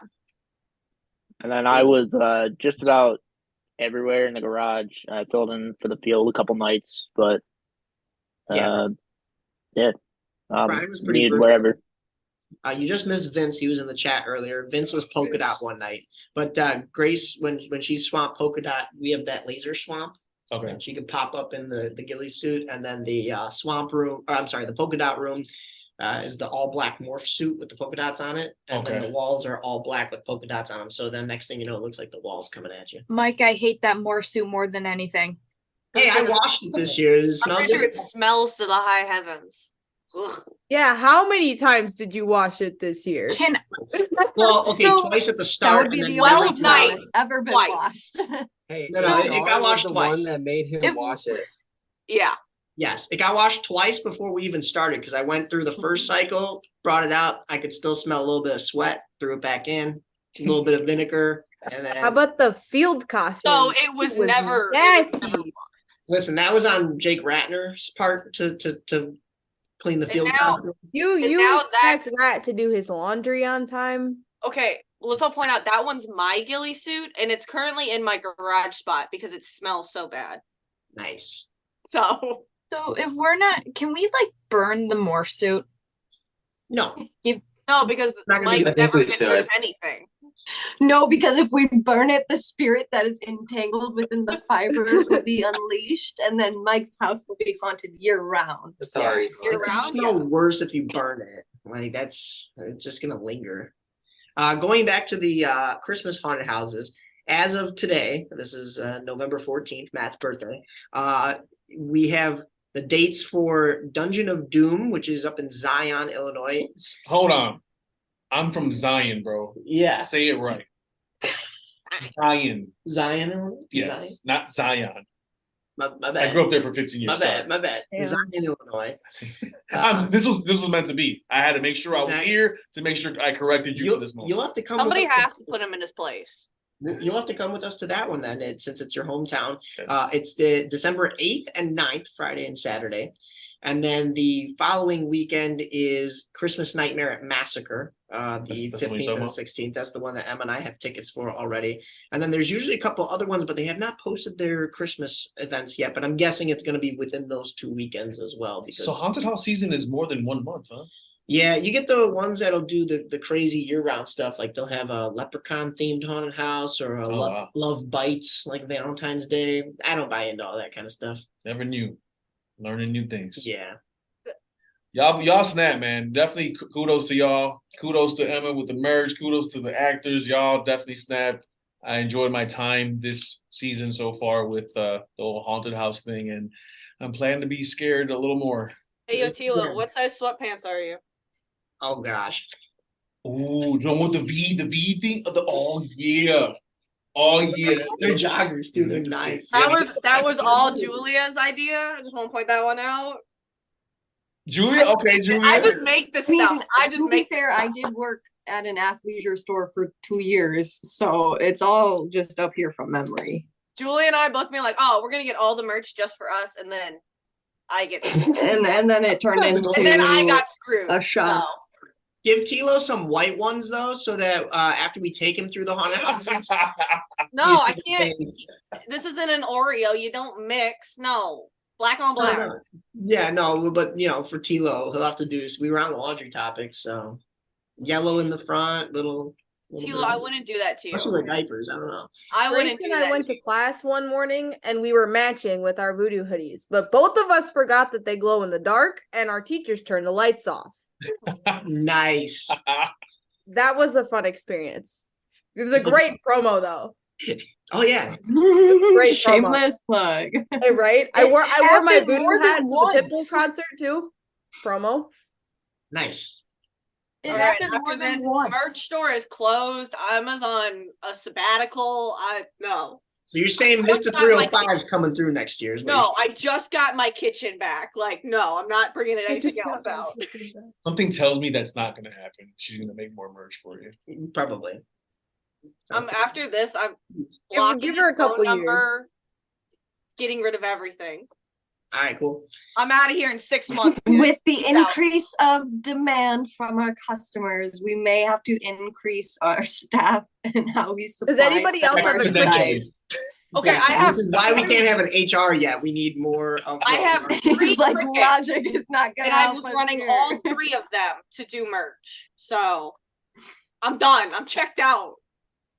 And the listeners are gonna love this one. I'm gonna cap it here. All the other interviews I will have thrown in here, so you would have got the chance to listen to everybody else, or maybe I'll throw a couple after the fact. But thank you guys for jumping on. Thank you for another awesome year. You roped me in. We had a perfect Halloween night when it fogged over in 2022. Maybe if someone didn't put one more snow in year, and then we concluded with a pile of snow and a snowman. So this will never happen again. Yeah, we did. And I'm pretty sure I told you to stop putting "it's gonna snow" into the universe. You And manifested the snow saying it. coming on Halloween, Mike. It's all you. It's all your It fault. was all your fault. Mom and Dad, stop fighting, please. How they treat me. Julia, that's you and Matt. You and Matt are mom and dad. Sounds like a team. Sounds like a real team. The disrespect, like I can control. And then we got Uncle Tilo. It's perfect. Yeah. Yeah. Uncle Tilo, make Mom and Dad stop fighting, please. I don't like it. Hey, Julia and Matt are the mom and dad of this group. Let's be real. Bro, I said that 2 seconds That's why ago. it's Get off funny. your thing. Yeah. All right. Pleasure. Good to talk to you guys. I'll let you know when the episode comes out. To all the listeners, thank you for staying so long. I know this ran long, but we had to wrap up an immaculate season, including the snow. And we will be back in December with probably some reviews on our Christmas adventures and whatnot. So, see you guys in the next one.